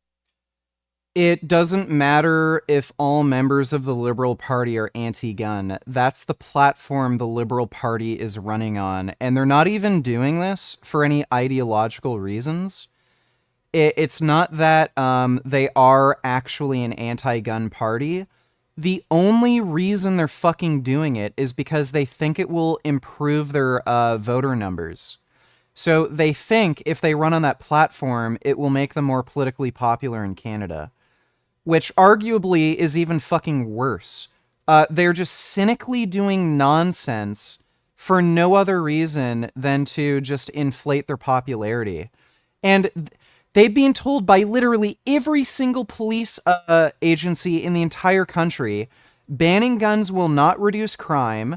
All it will fucking do is inconvenience law-abiding citizens, and they do it anyway, just to, inflate their popularity. They're absolute fucking scumbags. Which allows them to log into your Discord account even if you have two-factor authentication. In fact, there was another victim who got his token grabbed, and these people went into his DMs and they found his ID. And given the other things that these guys do, I'm pretty sure that ID is going to be used for some sort of cybercrime somewhere else on the internet. But the second level of spying that these guys do and the second cybercrime they commit is using an info stealer, which grabs your usernames and your passwords and also your browser cookies. So if you were worried about your Discord account being hacked and them looking through it, well, now they have access to every single one of your accounts that you've logged into. Now, the third level of spying is honestly the most unsettling and has caused the most problems that you'll see in this video. What these cybercriminals can do is they can watch every single thing you do on your computer, because your computer is ratted. It has a remote access Trojan on it. And what does that mean for you and I? Well, these scammers ran a command, which is indicated by on demand, to take a screenshot of the victim's computer without them even knowing at all. These scammers also tried to run a command to take a photo from your web camera. Now, thankfully, in this case, there was no webcam. Can't say that for the rest of them. But with this remote access Trojan, they can also access your live microphone. They can listen in on you while you're on your computer. And if they don't have the time to listen to you, well, it doesn't matter, because your voice is constantly being recorded in 2-minute intervals and being uploaded to these cybercriminals. For 3 hours, these guys were constantly taking screenshots of this victim's computer and also uploading even more malware. I mean, why stop at one piece of malware on your computer that's spying on you? Why don't we get another one to steal the rest of your passwords in case we missed one? So now you have a good gist of what these people can do when they have access to your computer, but I don't think you understand how big of a piece of shit every single one of these individuals are. Whatever bad thing you think they're going to do on your computer, you're wrong. It's worse than you think. Now, just so things aren't depressing this whole entire video, I'm going to give each one of the victims a fun little nickname just to keep their identity safe. And I want to start off with our first prime victim, Big Money Man Michael. Now, Big Money Man Michael, when he's on his computer getting spied on by some random teenagers on the internet, he's actually on a stock market thing. You know, he's doing trading. And the second the scammers saw this, they went instantly for the jugular. They ran a command to grab this guy's cookies, his usernames, and his passwords, and they went on his PayPal, which has his billing address. And since he's poor on PayPal, they're probably going to try and extort him with that billing address. And the rest of this conversation is, to put it lightly, pretty f***ed. Our one scammer here is bragging that he's constantly ratting people. Ladies and gentlemen, I am constantly committing illegal activities on the internet. And his little protege wants some help. He wants to rat too. I'll teach you how to be me, man. Everything, it's basic. You just rat hella people. You split some stuff with me if you get money out of it. I don't need a lot of cash. Money. All I need is just money to enjoy my boredom. Buy a game or some shit. You can keep all the rest of it. This guy needs money to enjoy his boredom. And I can already imagine what's going on. This guy is jobless. He probably gets home from school. He goes on his $4,000 RGB computer for mommy and daddy. And he thinks to himself, I'm gonna steal money from people because mom won't buy me my video game. That is $60 and I'll play once. If you are going to be a piece of garbage and steal from someone, steal from a rich company like Amazon. Wait, I probably can't say that on YouTube. But Big Money Michael was trading like normal, trying to make a little bit of money. And the second our little Rottweiler scammers notice that he has money because he's trading, what they're gonna do is they're gonna try and take his money. But hold the phone for a second. Because if he doesn't have a lot of money, instead of scamming Big Money Michael, they're actually just gonna place bad trades on his account in front of him to make him lose money. These people are pieces of absolute garbage. Know your place, trash. Now, Big Money Michael notices that there's something wrong with his computer, so he's going to go through the process of resetting his Windows, removing everything to get the malware off his computer, but then these scammers run a command. And what they do is they disable RE Agent C, which is your Windows recovery agent. And after they ran that command, Big Money Michael tried resetting his PC, and Windows said they could not find the recovery environment. I will note that down as reason 2 why these guys are pieces of shit. Now, the next victim we're looking at is Skibbity Toilet Brain Brian. Because our fella here was watching Arrow on a pirated website, website, and he also didn't activate Windows either. So regardless, these scammers run a command to trigger a jump scare, which would be horrifying if you're watching some random show and you get a jump scare. And right after the jump scare, this guy goes back to watching his show. They run another command to set his volume to 100%, blowing his eardrums out, and right after that, he turns his volume back down. He then goes back to watching the same TV show. Brian, my sweet Brian, your computer is compromised. Now, if Brian was watching this video, he'd be a little unsettled because we actually caught Brian downloading game cheats. He downloaded a file called arctistemp_spoofer_cracked. He had some issues with opening it up at 9:03 a.m., and 5 minutes later, he searches up, "This lady XXX." Just turn on the censor editor, please. He then proceeds to go on the internet where every single one of these photos that are in front of your screen are photos of women without any clothing on. I think at this point I should have just nicknamed the guy Gooning George because the passwords that he got stolen were for websites like Cam Blank, and Cam Blank. Yeah, this guy is Gooning George. Now, again, the point of these are to show you what these scammers are trying to do. And remember the time he was looking at those ladies? Well, these scammers ran the command to try and take a photo from his webcam. By some modern day miracle, the camera was not found. He did not have a webcam. But if they did get a photo, that photo would be illegal to have because the person using this computer is clearly a minor, given they're playing like Crunker.io. But do you think these guys care if they have that illegal material? No, they already broke 3 different laws just getting access to this person's computer. It is clear these guys do not think, and they have all the capacity to do very harmful stuff. And when you have no brain and a lot of power, what do you get? A fucking disaster, I tell you. And the best way to illustrate that is with their next victim, Ghosted Grant. And why is his name Ghosted Grant? Well, he was on Snapchat with someone. He asked if they were single. They are single. I think you know what I'm aiming for. They turn on chats to delete immediately. Yo, will you be my girlfriend? And then he tried calling her. She couldn't talk. But after a couple of days of spying on this person on their computer, they actually get a photo of their webcam. And it is a photo of a child on a computer. I mean, the photo's overexposed. You can barely see anything, but it is genuinely a kid on a computer. These criminals are spying on kids. You know what? On the flip side, they also did get a photo of someone's really tacky and awful Louis Vuitton belt. I'm trying to lift your spirits so we can keep going here. Now, our next victim here, I just nicknamed him Groundhog Day because while he downloaded the malware, they took a screenshot of his desktop and we can see him talking to one of the scammers where they send him a file, zara.ccspoofer.exe. Our victim asks, "Is it ratted?" "It's not malware. I've been using it for a while." "Okay, I'll test it later." He then downloads it, opens it, and he's typing in, "Why ain't it open?" Because it's malware. Why are you downloading random files from people on the internet? Now, the scammers make up an excuse that it doesn't work with your motherboard. And the reason why this victim's name is Groundhog Day is because he's talking to the scammer and he said, "I've been ratted about 10 times. Make it 11. But there's something that all the victims have in common, which explains how these scammers got over 30 plus victims. And to figure it out, we had to look at another victim. Now, again, when these people spy on you, they can also figure out every single key that you type. You can see that this person's typing in Wi-Fi bot, court. Okay, this word court's coming up a lot. They also typed in DDoS tool, GitHub IP ping lagger banner, and how to DDoS. So the only lead that I had was this word court. And while I was searching for the word court, there was a victim who put the word court again. Also ignore the fact they put ebony. But if we look down, this person types in court and we have a program that opens up. And what does this court program do? Well, it's got doxing tools, DDoS tools, doxing guide, IP lookup, IP grabbing data breaches, extra doxing tool, no G because you gotta look cool, email spammer, pizza guide, SWAT guide, fire department, Roblox cheat, phone lookup, and reverse pick. So it turns out that some of our victims aren't just naive, stupid kids on their computer. A lot of the victims of this are people trying to be their own internet gangster edgelords. They're trying to do all this malicious stuff, and at the end of the day, they got hacked. This type of person that downloads these things, I like to call them skids, or script kiddies. And taking a look at our next victim, who also typed in the word court, we're nicknaming him Skid 1. Kind of like Thing 1 from Dr. Seuss. There's a Thing 1 and a Thing 2, there's a Skid 1, and there will be a Skid 2. But Skid 1 here is DMing his friends, and he's asking, do you have any doxing websites that I can use with Discord, or image loggers that still work? Of course, this guy doesn't watch my videos because there's no such thing as an image logger. But this fella here, the guy that got hacked, needs one badly. And he just wishes that he knew a doxing website where if I put their user... Europe should be lifting all gun laws. Having a bunch of private citizens with guns should hella deter invasion from Russia. If Europe had a gun culture like the US, Russia wouldn't stand a chance. If Canada liberals dropped the gun stuff, would you support? I still wouldn't support the Liberal Party just because of their economic policies. They're extraordinarily corrupt.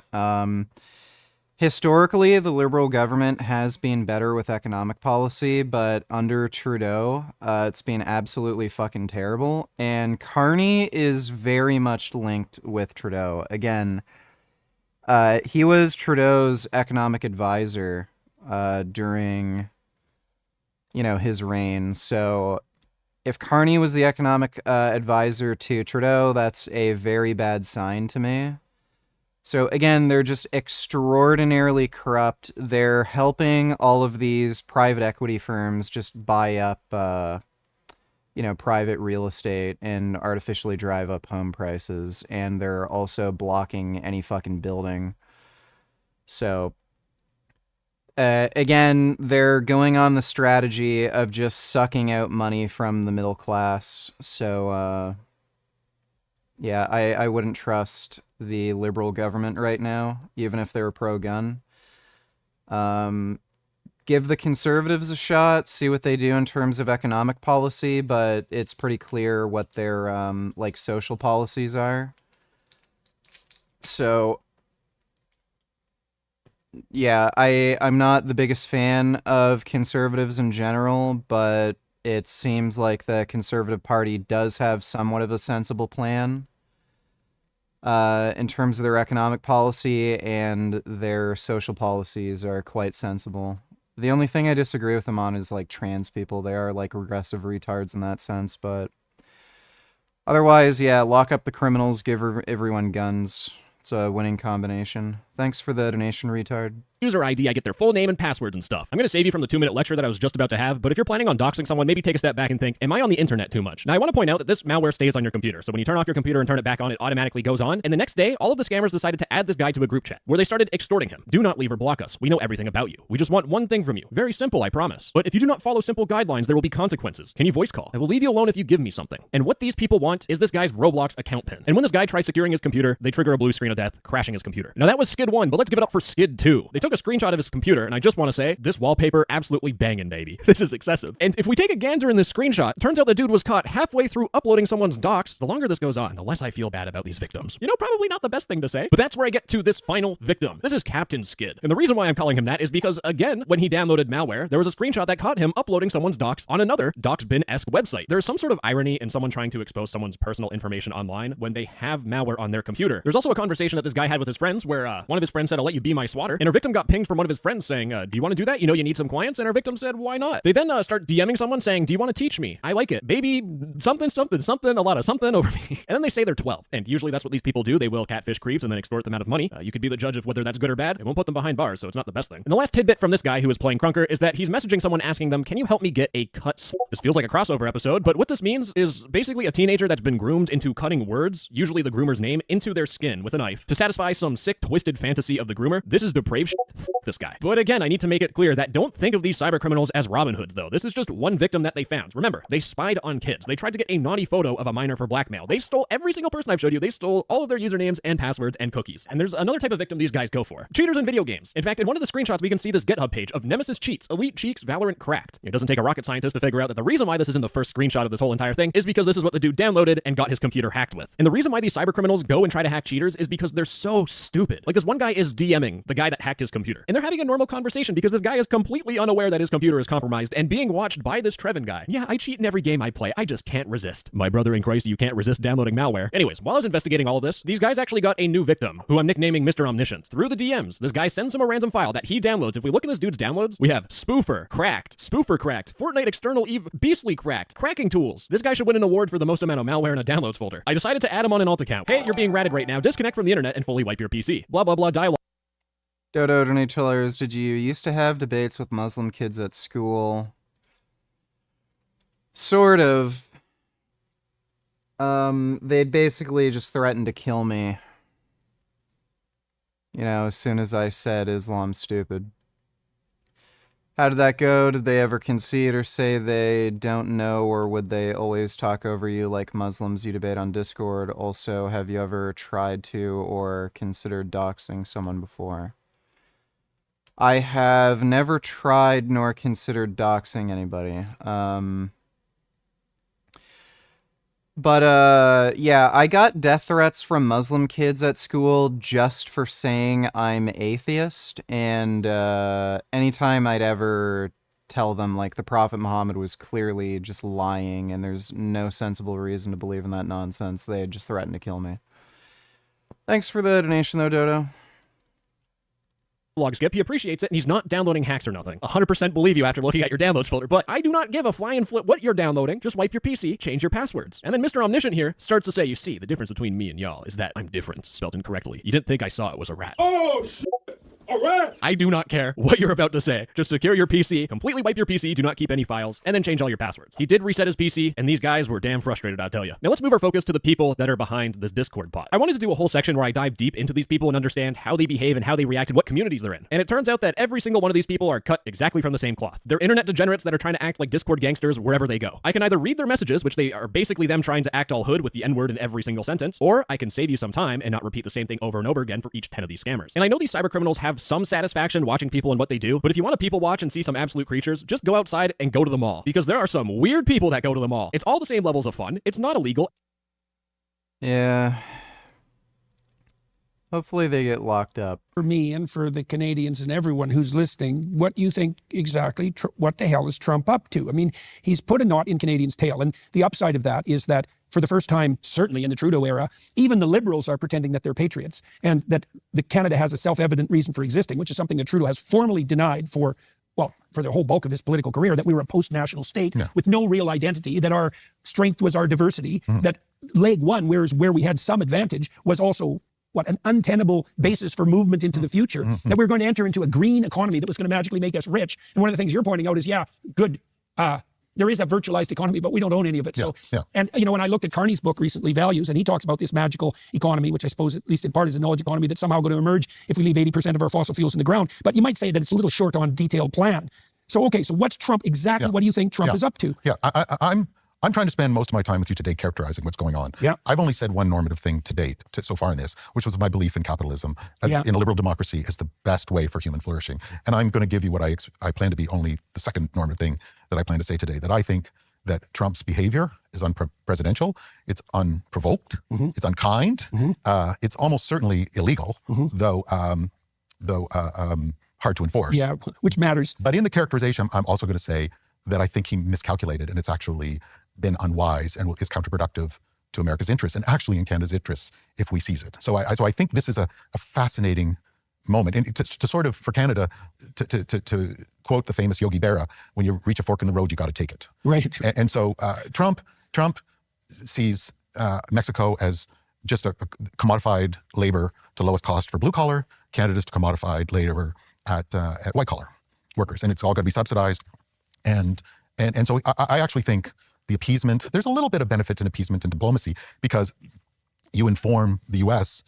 that he may have to dial a few things back a little bit because it's counter to Americans' interests, not because he's compassionate to Canada economically or socially or security-wise.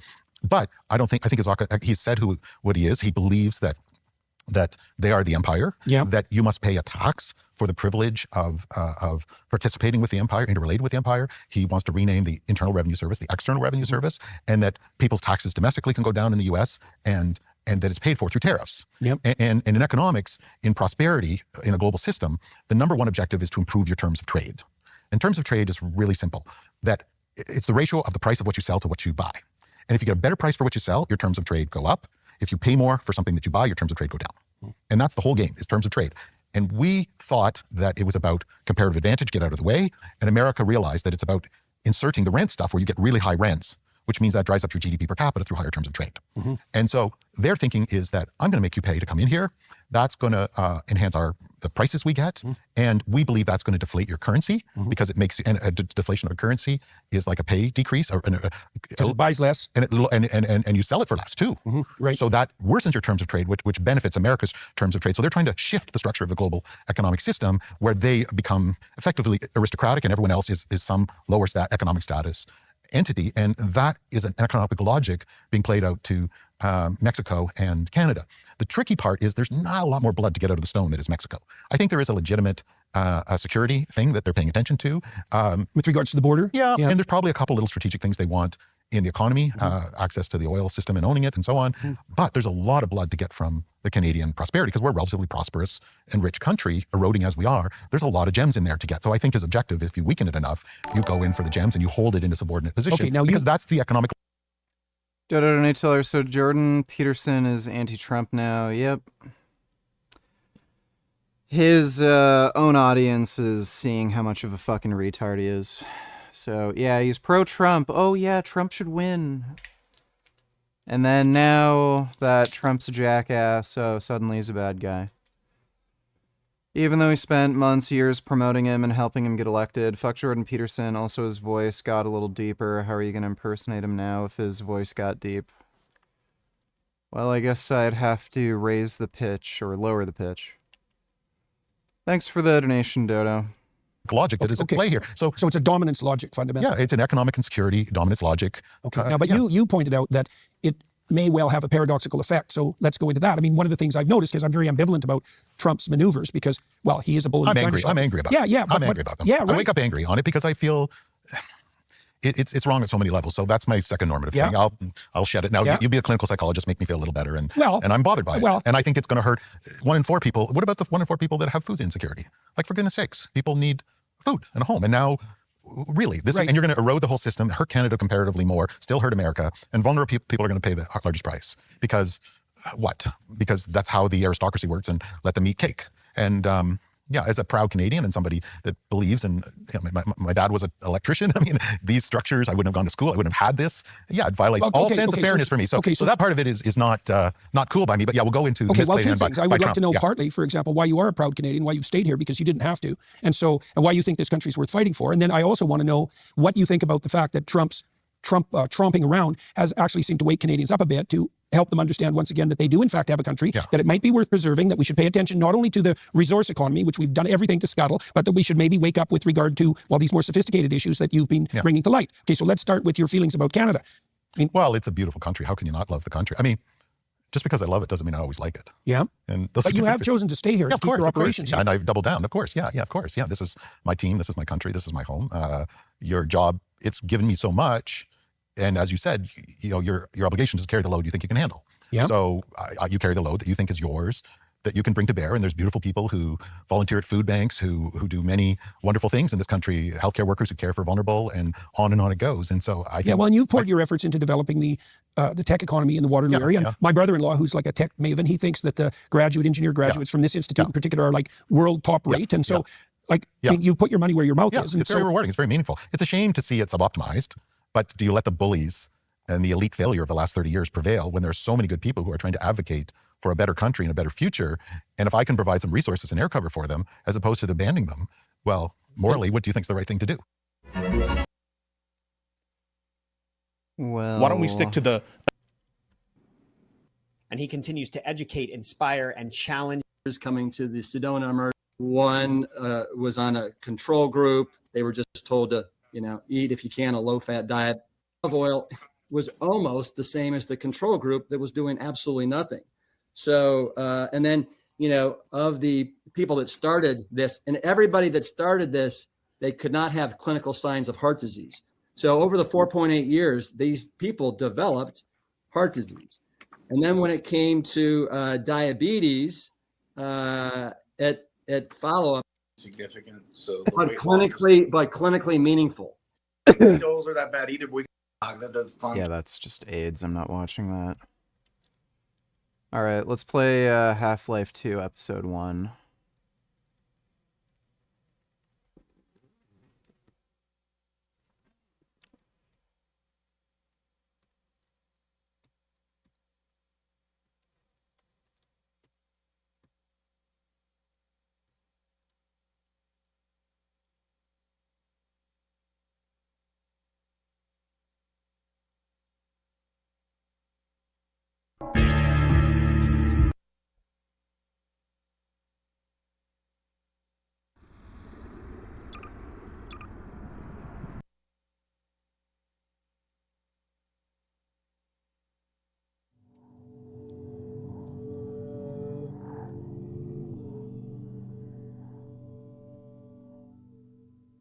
Tell me, Dr. Freeman, if you can. You have destroyed so much. What is it exactly that you have created? Can you name even one thing?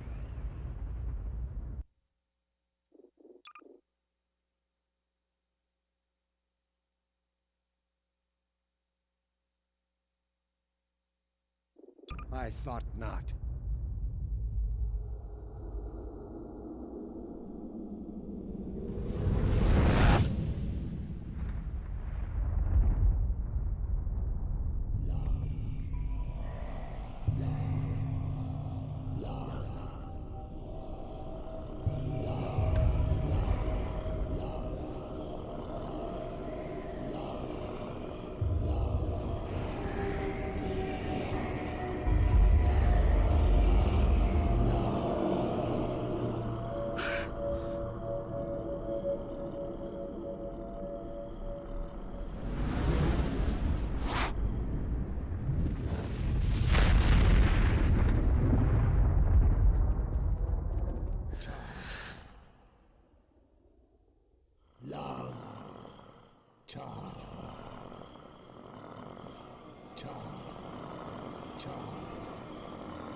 We'll see about that.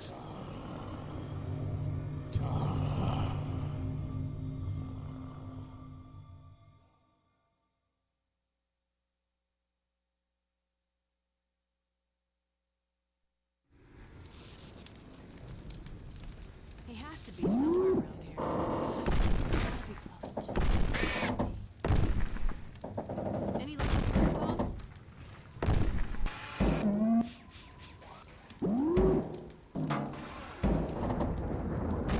Dog, I think I found something.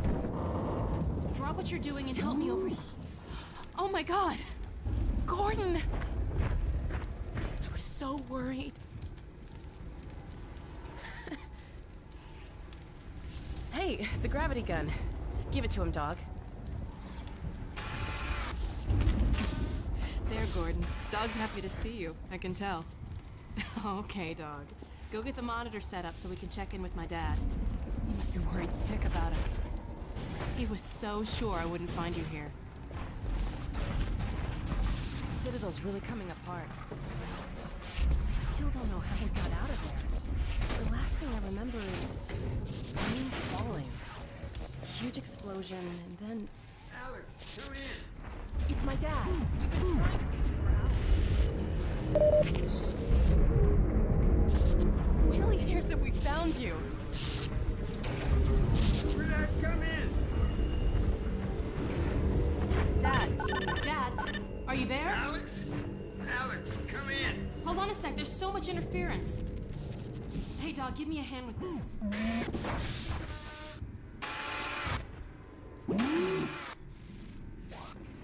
Okay. Little to the right. There we go. Hold it there. We got it. Dad. Alex, where are you? Please, God, tell me you're out of the city. Well, not quite yet. What? But listen, Dad, we found him. You found Gordon?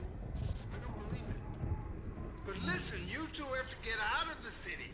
The Citadel could blow at any moment. There's no question that it will, I'm afraid. Our remote sensors indicate the process is accelerating toward a dark energy flare.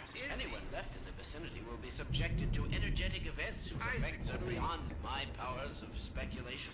The ravages to cellular material are unimaginable. Stop! Dad? Oh dear, Eli, I'm sorry, but surely there's no need for undue alarm. Alex is well out of harm's way by now. Well, actually, we're still at the Citadel. What? Oh dear, but there's really no time. The core is exceedingly close to collapse. Why, there's no way to get far enough without first... Well, nothing short of a direct intervention in the core could possibly retard the reaction. You mean going in? Into the core, yes. But it's far too dangerous to consider. The chamber will be bathed in radiation. Well, you do have the hazard suit. If we found a way into the Citadel, it's possible we could... Alex, no! But Dad! Izzy, talk some sense into her. I'm sorry, Eli, but I don't see any other way. It would help us evacuate more citizens. We can do this, Dad. Okay, Alex, okay, just promise me. Promise me that you won't take a single unnecessary risk. I promise. I love you. I love you too, baby. I'll be praying for you. Don't worry. I'll see you soon. Yeah. Don't worry.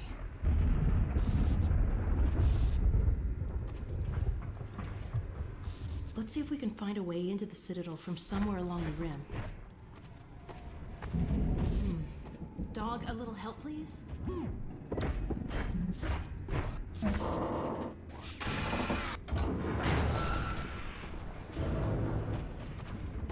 Thanks.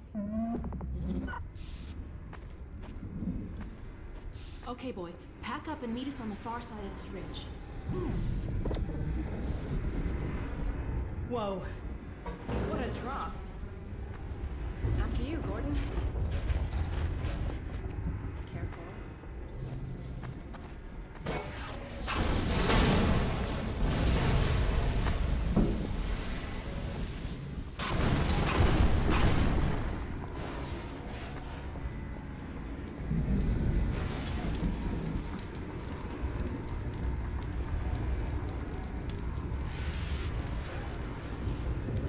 Why is Dog taking so long? Dog! Dog! Look out!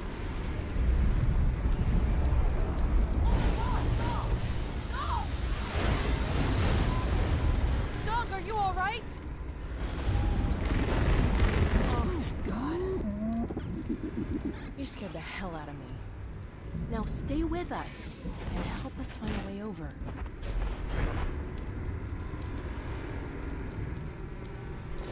I cannot believe we're trying to get back in that place. This isn't gonna be easy. Well, dog, what do you think? Any ideas?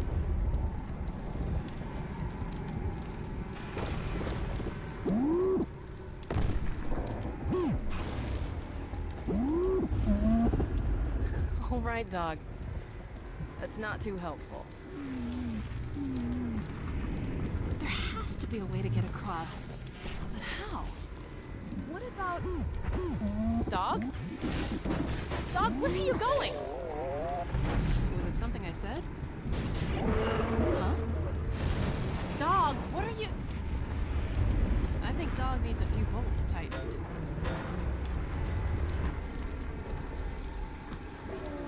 Look out!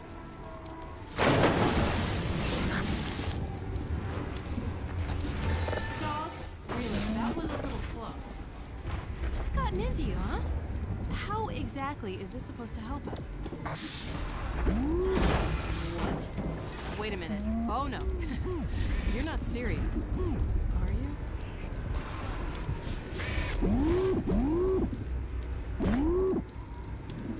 Well, Gordon, unless you have a better suggestion, he is a robot. He's done the math.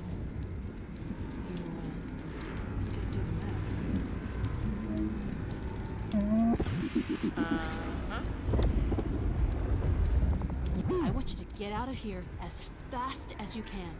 Go find Dad. We'll catch up, don't worry. Oh, that's nice. All right. Dog loves her. Now, don't worry about me. I'll see you soon.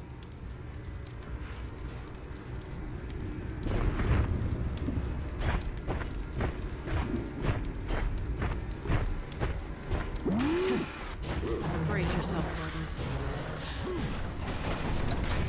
Okay, dog, let's do it. Before I change my... Okay. Careful, hold on. Whoa. Phew. Whew. Good throw, dog. Now go, boy, go on. You'll be fine, just... Uh-oh. What now? Whoa. Hold on.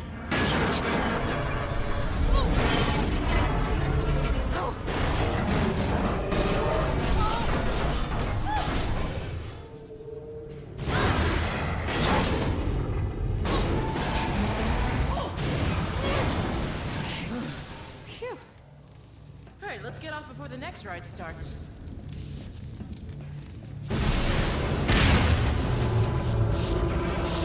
My God, this place is really coming apart.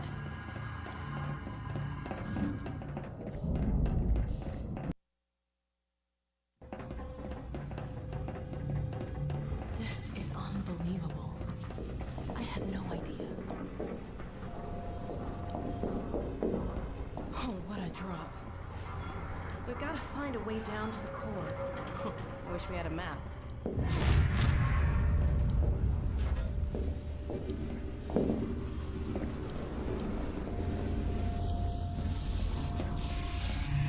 You can play this game in VR.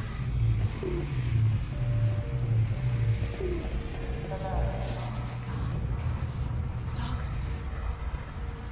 Well, they shouldn't bother us if we leave them alone. I'll just disable this field and... Damn, I can't get this down. Something... It's that stalker. He's holding it from the other side. We don't have time to look for another way around. Oh, how are we gonna get through here? Roller mines. They could help us get out of here. Can you find where those roller mines are going? I've got an idea how to get to them.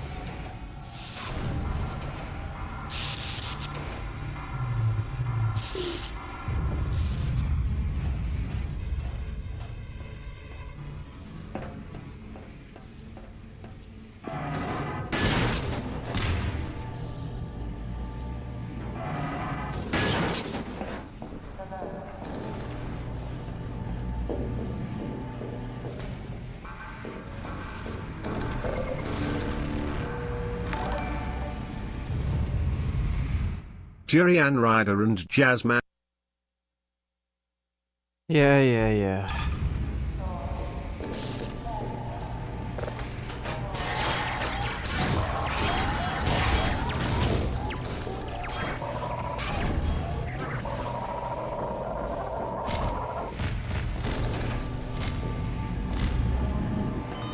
Oh, what the fuck happened?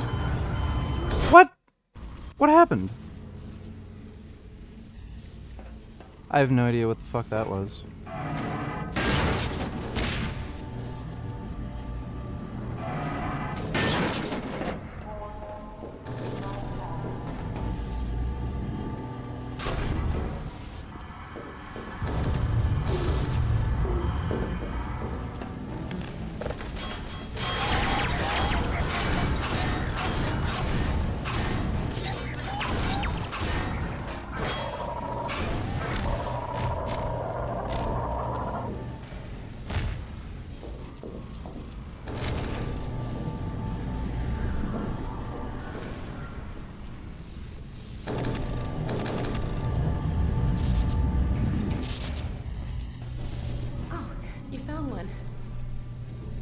Dad taught me how to reset the targeting system on these things.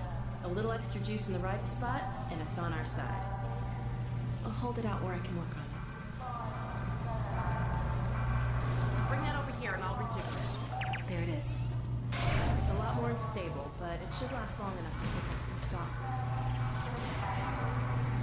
Okay. We can get through now. Let's go.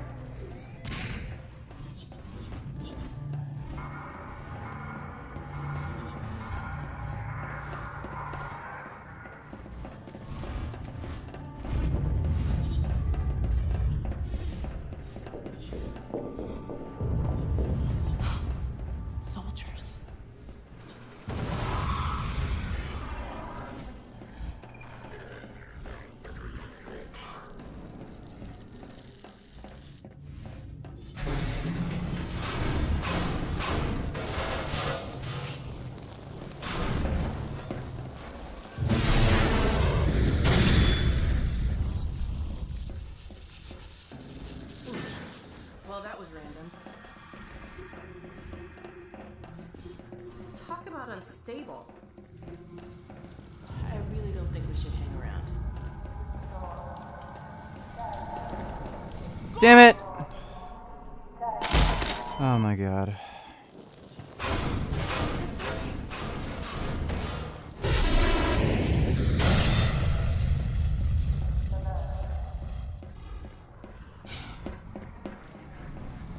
Jumped a lot further than I thought he would.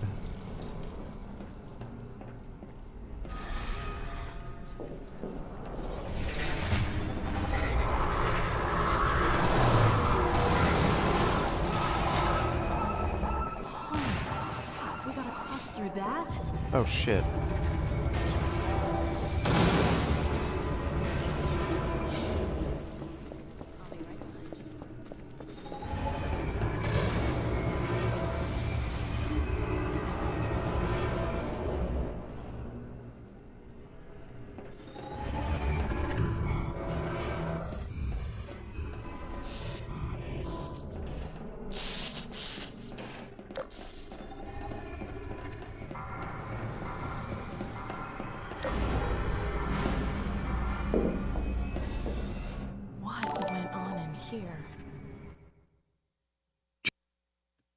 Nice try, dipshit.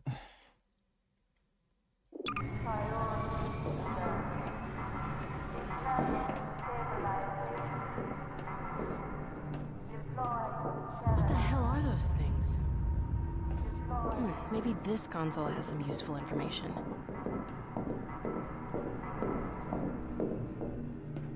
Let me see if I can pin down a path to the core.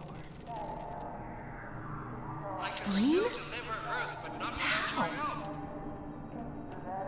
The portal destination is untenable. Surely you can set the relay elsewhere. There's no way I can survive in that environment. Thank God, it's just an old recording. The host body, you must be joking. I can't possibly. Oh, all right. Let me see if I That's can what it find it takes. Just hurry. He's right behind me. Oh, shit. What the hell?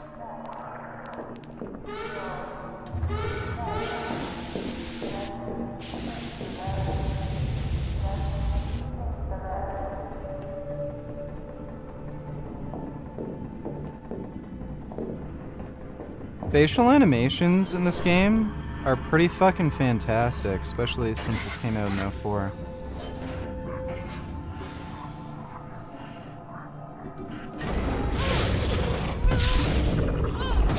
Let's get out of here.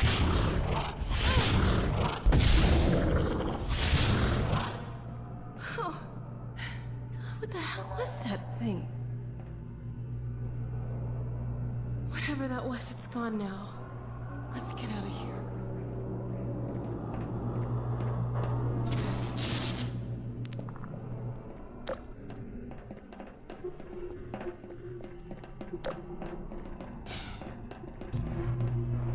Gordon? What's going on in there? Confiscation field engaged.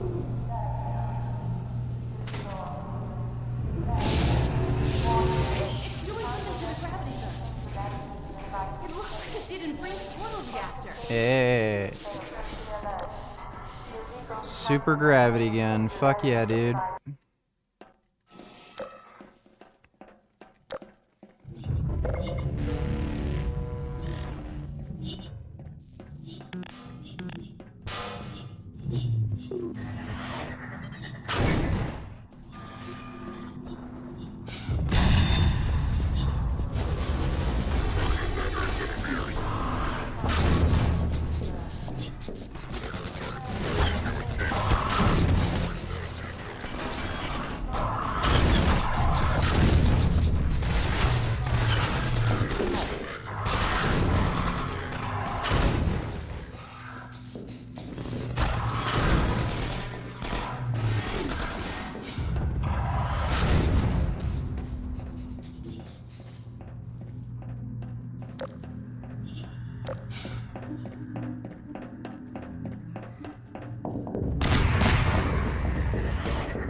Where the fuck?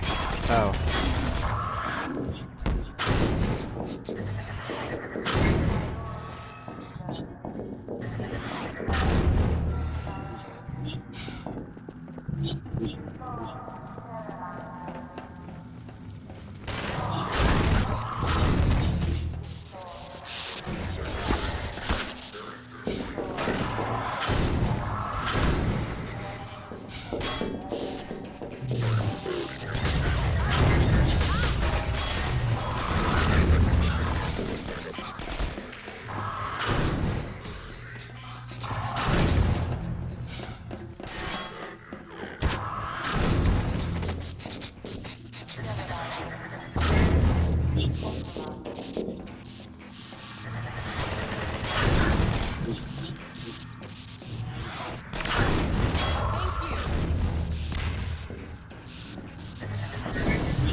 Oh, I see.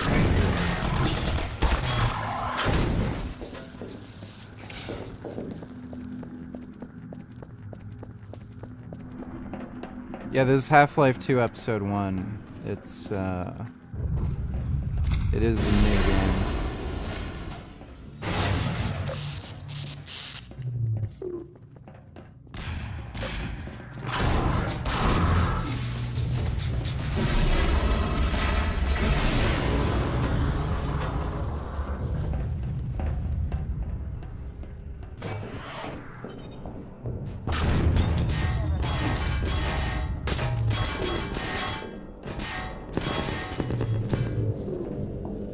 Whoa!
must be on the right track.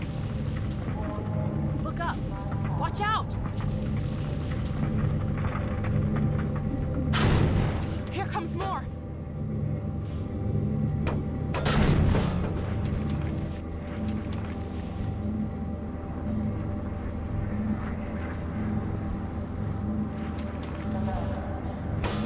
Heads up!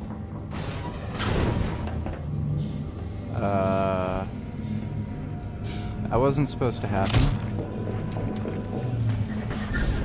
What's wrong with this lift? Can you get it going again?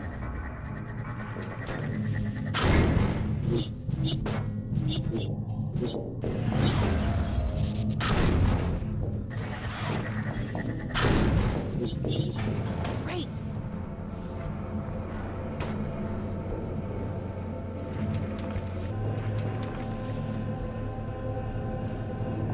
Up there! God damn it! Great! Motherfuck.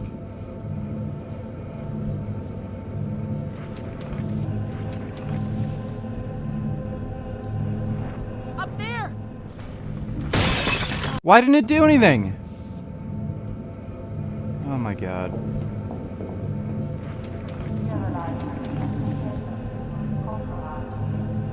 Up there!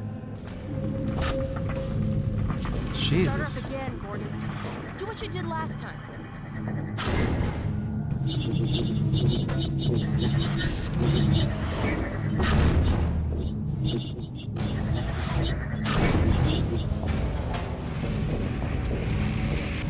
What's going on?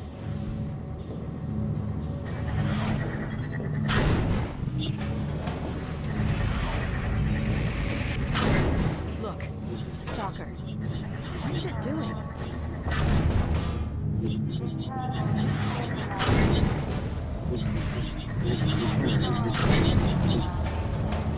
Good job. Here we go. We're really moving now.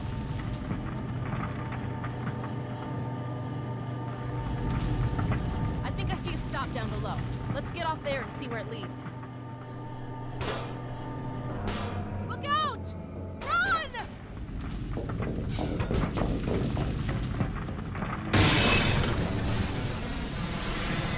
Oh, that was close.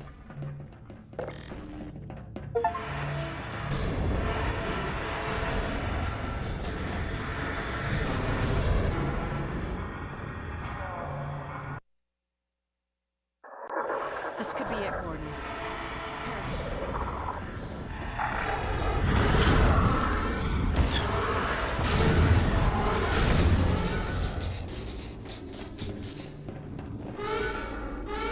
I don't get it. Why are they hanging around here? It looks like they were deliberately trying to blow the reactor. But why? Oh my god. It looks pretty far gone. I hope Dr. Kleiner was right about this.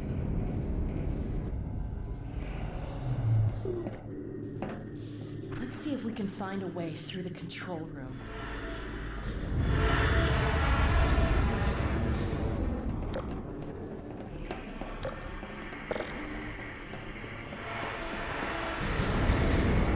The elevator's down in the core entry. Let me see if I can call it back to this level.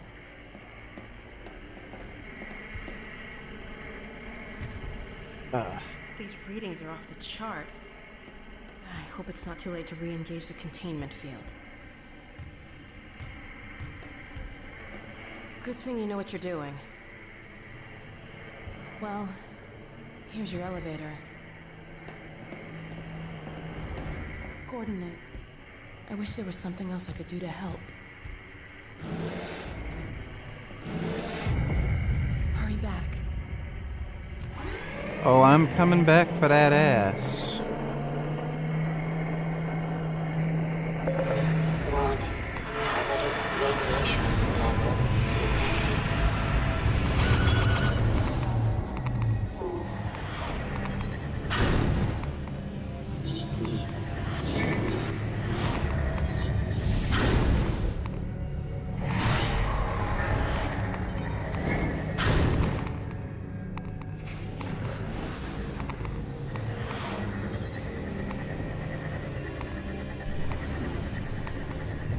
Where is the second thing?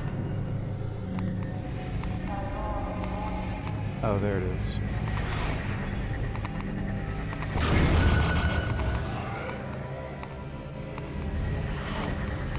Wait.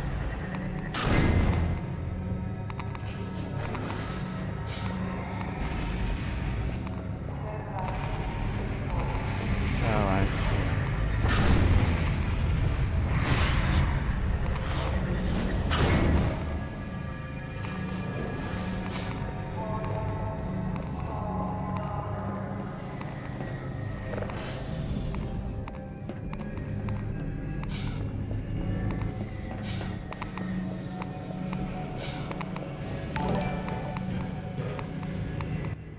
Greg Doucette and others are still claiming Turksteron is effective. I would rather buy creatine monohydrate than Turksteron, which is saying something because I only use hydrochloride. If they do see results, do you think it's still placebo? Yes. There's reasons why I would say it's purely placebo. One, no one's ever actually demonstrated that Turkesterone has done anything. So people just anecdotally report, oh, I feel leaner and shit like that. Okay? You can feel leaner by taking a diuretic. Doesn't really mean anything. People also anecdotally report feeling more energy and feeling anxiety, and some people say they don't feel that at all. Again, that suggests that people are just experiencing nervousness and anxiety and just from taking a supplement that they're not really sure about. Plenty of people are saying it does nothing, and there's plenty of people who say it does something. Again, that's indicative of placebo. If this had any actual effect, you'd pretty much universally see people saying it's doing something, but instead you're just seeing a mix of people saying it does do something and it doesn't. So if Turkesterone worked like an anabolic steroid, again, nobody's ever taken D-ball and said, I didn't really notice it doing anything. Like, you notice, if it's D-ball, you notice an effect. So if Turkesterone's at all like a steroid, everybody would be saying it works. Also, the only people who say, oh, I gained 5 pounds of muscle, they're all people on steroids. Natty lifters, again, where are they? Show me a natty lifter who's benching like 350, couldn't get past the plateau, then they suddenly benched 405. Nobody. So it's just all horseshit. Incredibly small likelihood it does anything. All indications point to it does jack shit. Will Tennyson has not been able to bench 405, and is he benching 405 on Turkesterone? Haven't seen him do it yet. But thanks for the donation, Killian Titan.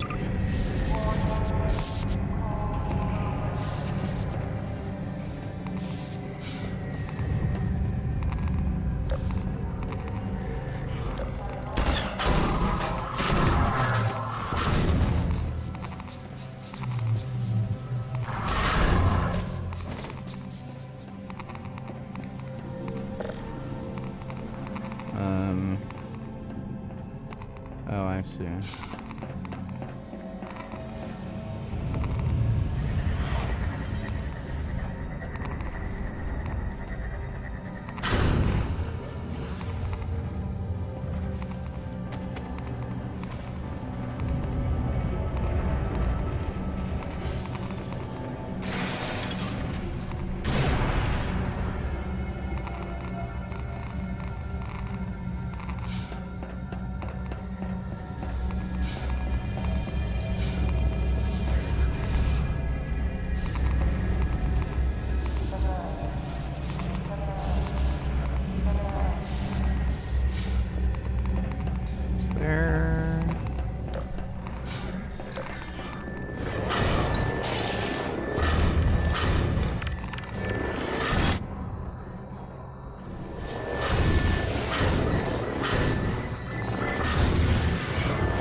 Damn it!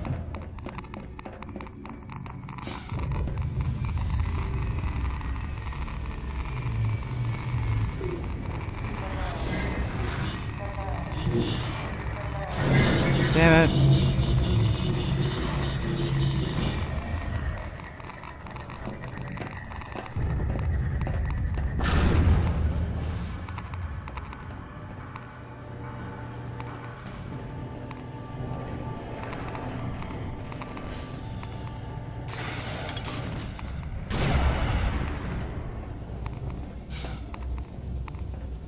Oh, there's a thing there.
Wait.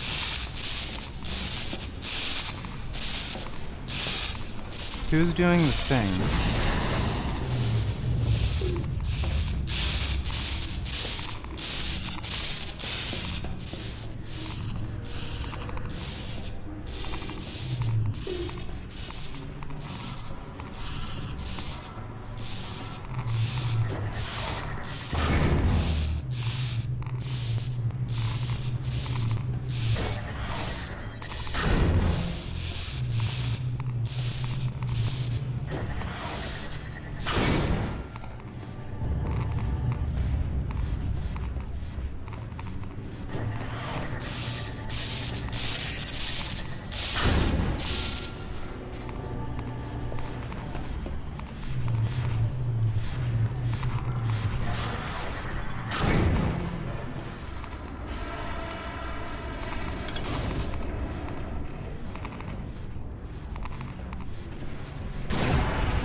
You did it! The containment system's back in place. It won't last forever, but at least we bought a little time. While you were in there, I did some poking around in the control data. They were trying to start a chain reaction, all right.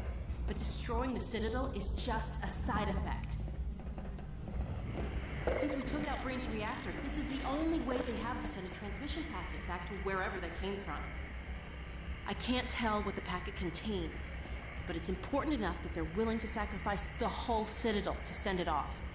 We need to get it back to my dad and Dr. Kleiner at the outpost right away. I've been pulling down a copy. Whatever it is, I have a feeling it's bad news for all of us. Alex has a nice There's butt. something else. It's Cute little bum. Take a look. I'm fairly sure I've pinned down the location of the project. It's hard to say how much of it might have survived intact or whether there's anything remaining that could compromise our work if it were discovered by the Combine. We'll need to take a close look at it, of course, but I should be able to give a better opinion within a few hours. If the site is where we think it is, then it should be no more than... I'm gonna cut this short. We may have been spotted. Where the hell is she?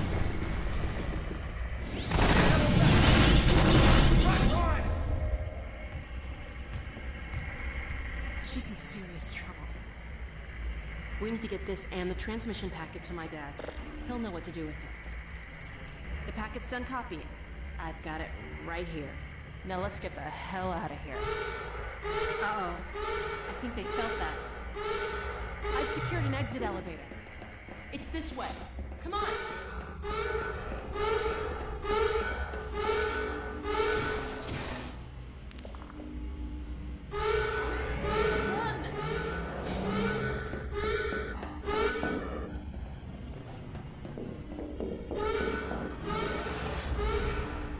Something tells me they don't want us reading their mail. This lift will take us to a train platform. If we can hitch a ride, it should take us straight out of the city. Hey, the gravity gun's back to normal. Well, it was nice while it lasted.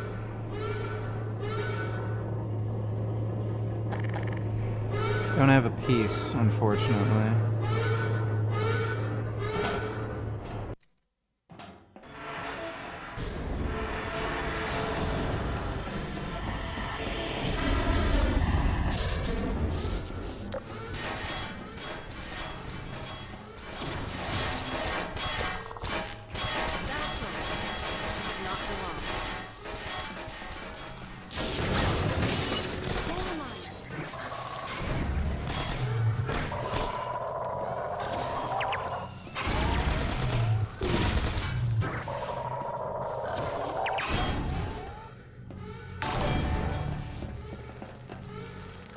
Jurian Ryder, thanks for...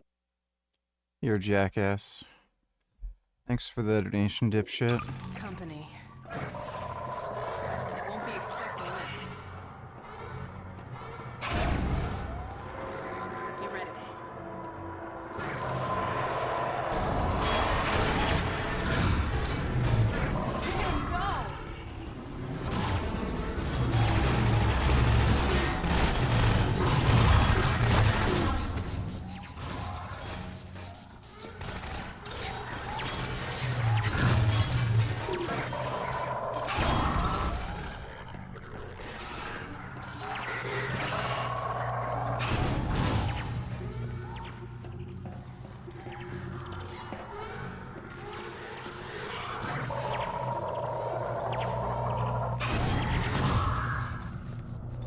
Coast is clear.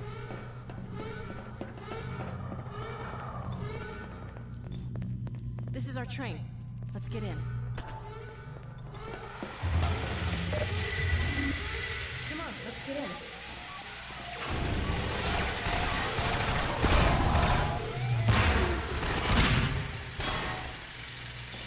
Damn it! Ah, what the fuck? Oh my god. Coast is clear.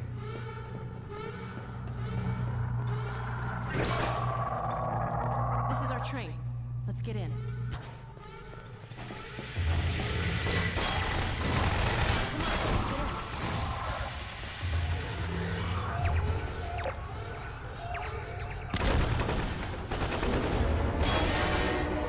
Well, that was a nice clean getaway.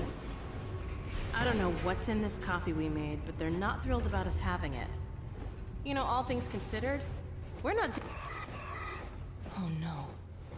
It's a stalker car. God damn the Combine. This is what happens to you if you resist. Or if you're just in the wrong place at the wrong time. God, I hope you don't remember who you were. All right. Let's see where this train is headed. With any luck, we should be well out of the city before it's too late. Thank God we're not on foot. Let's hope the worst is over.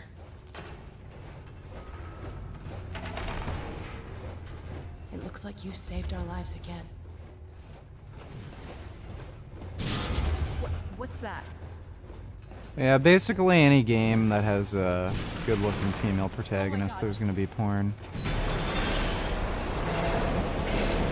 Brace yourself!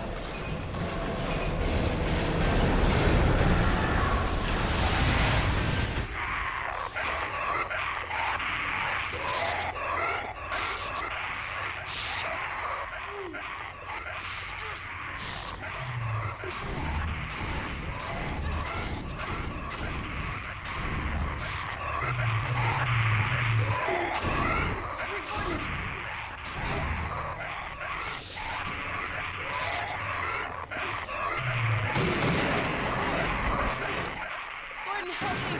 Please! It's moving.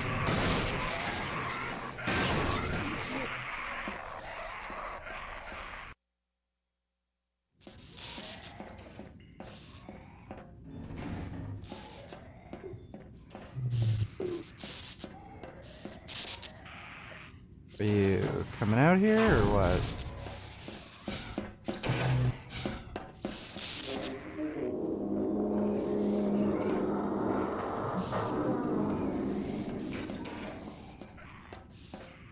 Is she,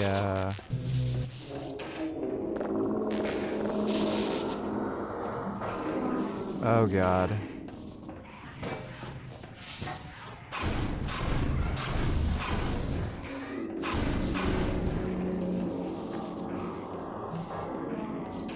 I think this might be a glitch.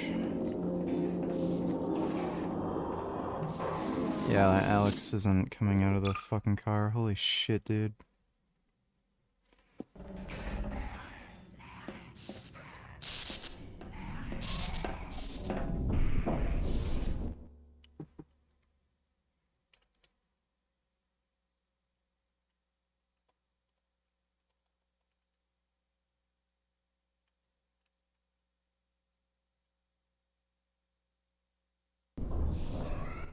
Where the...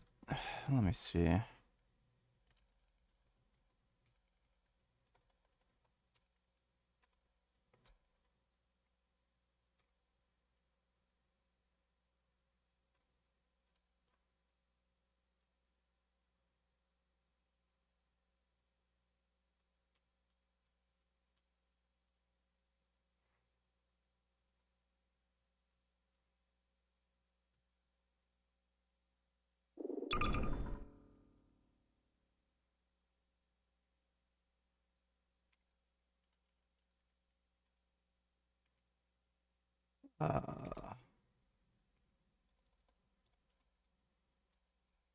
Fuck.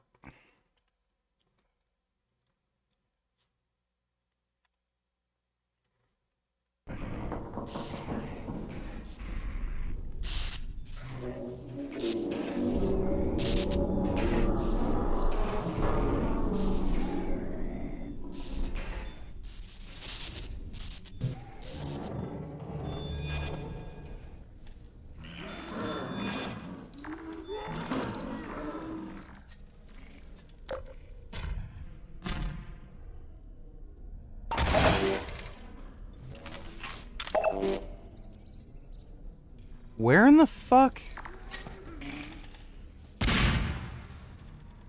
So, this shouldn't be doing this. Where the fuck is, Alex? Oh my god, dude.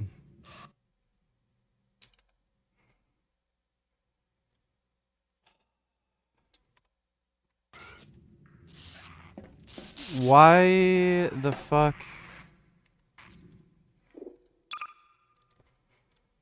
This is great.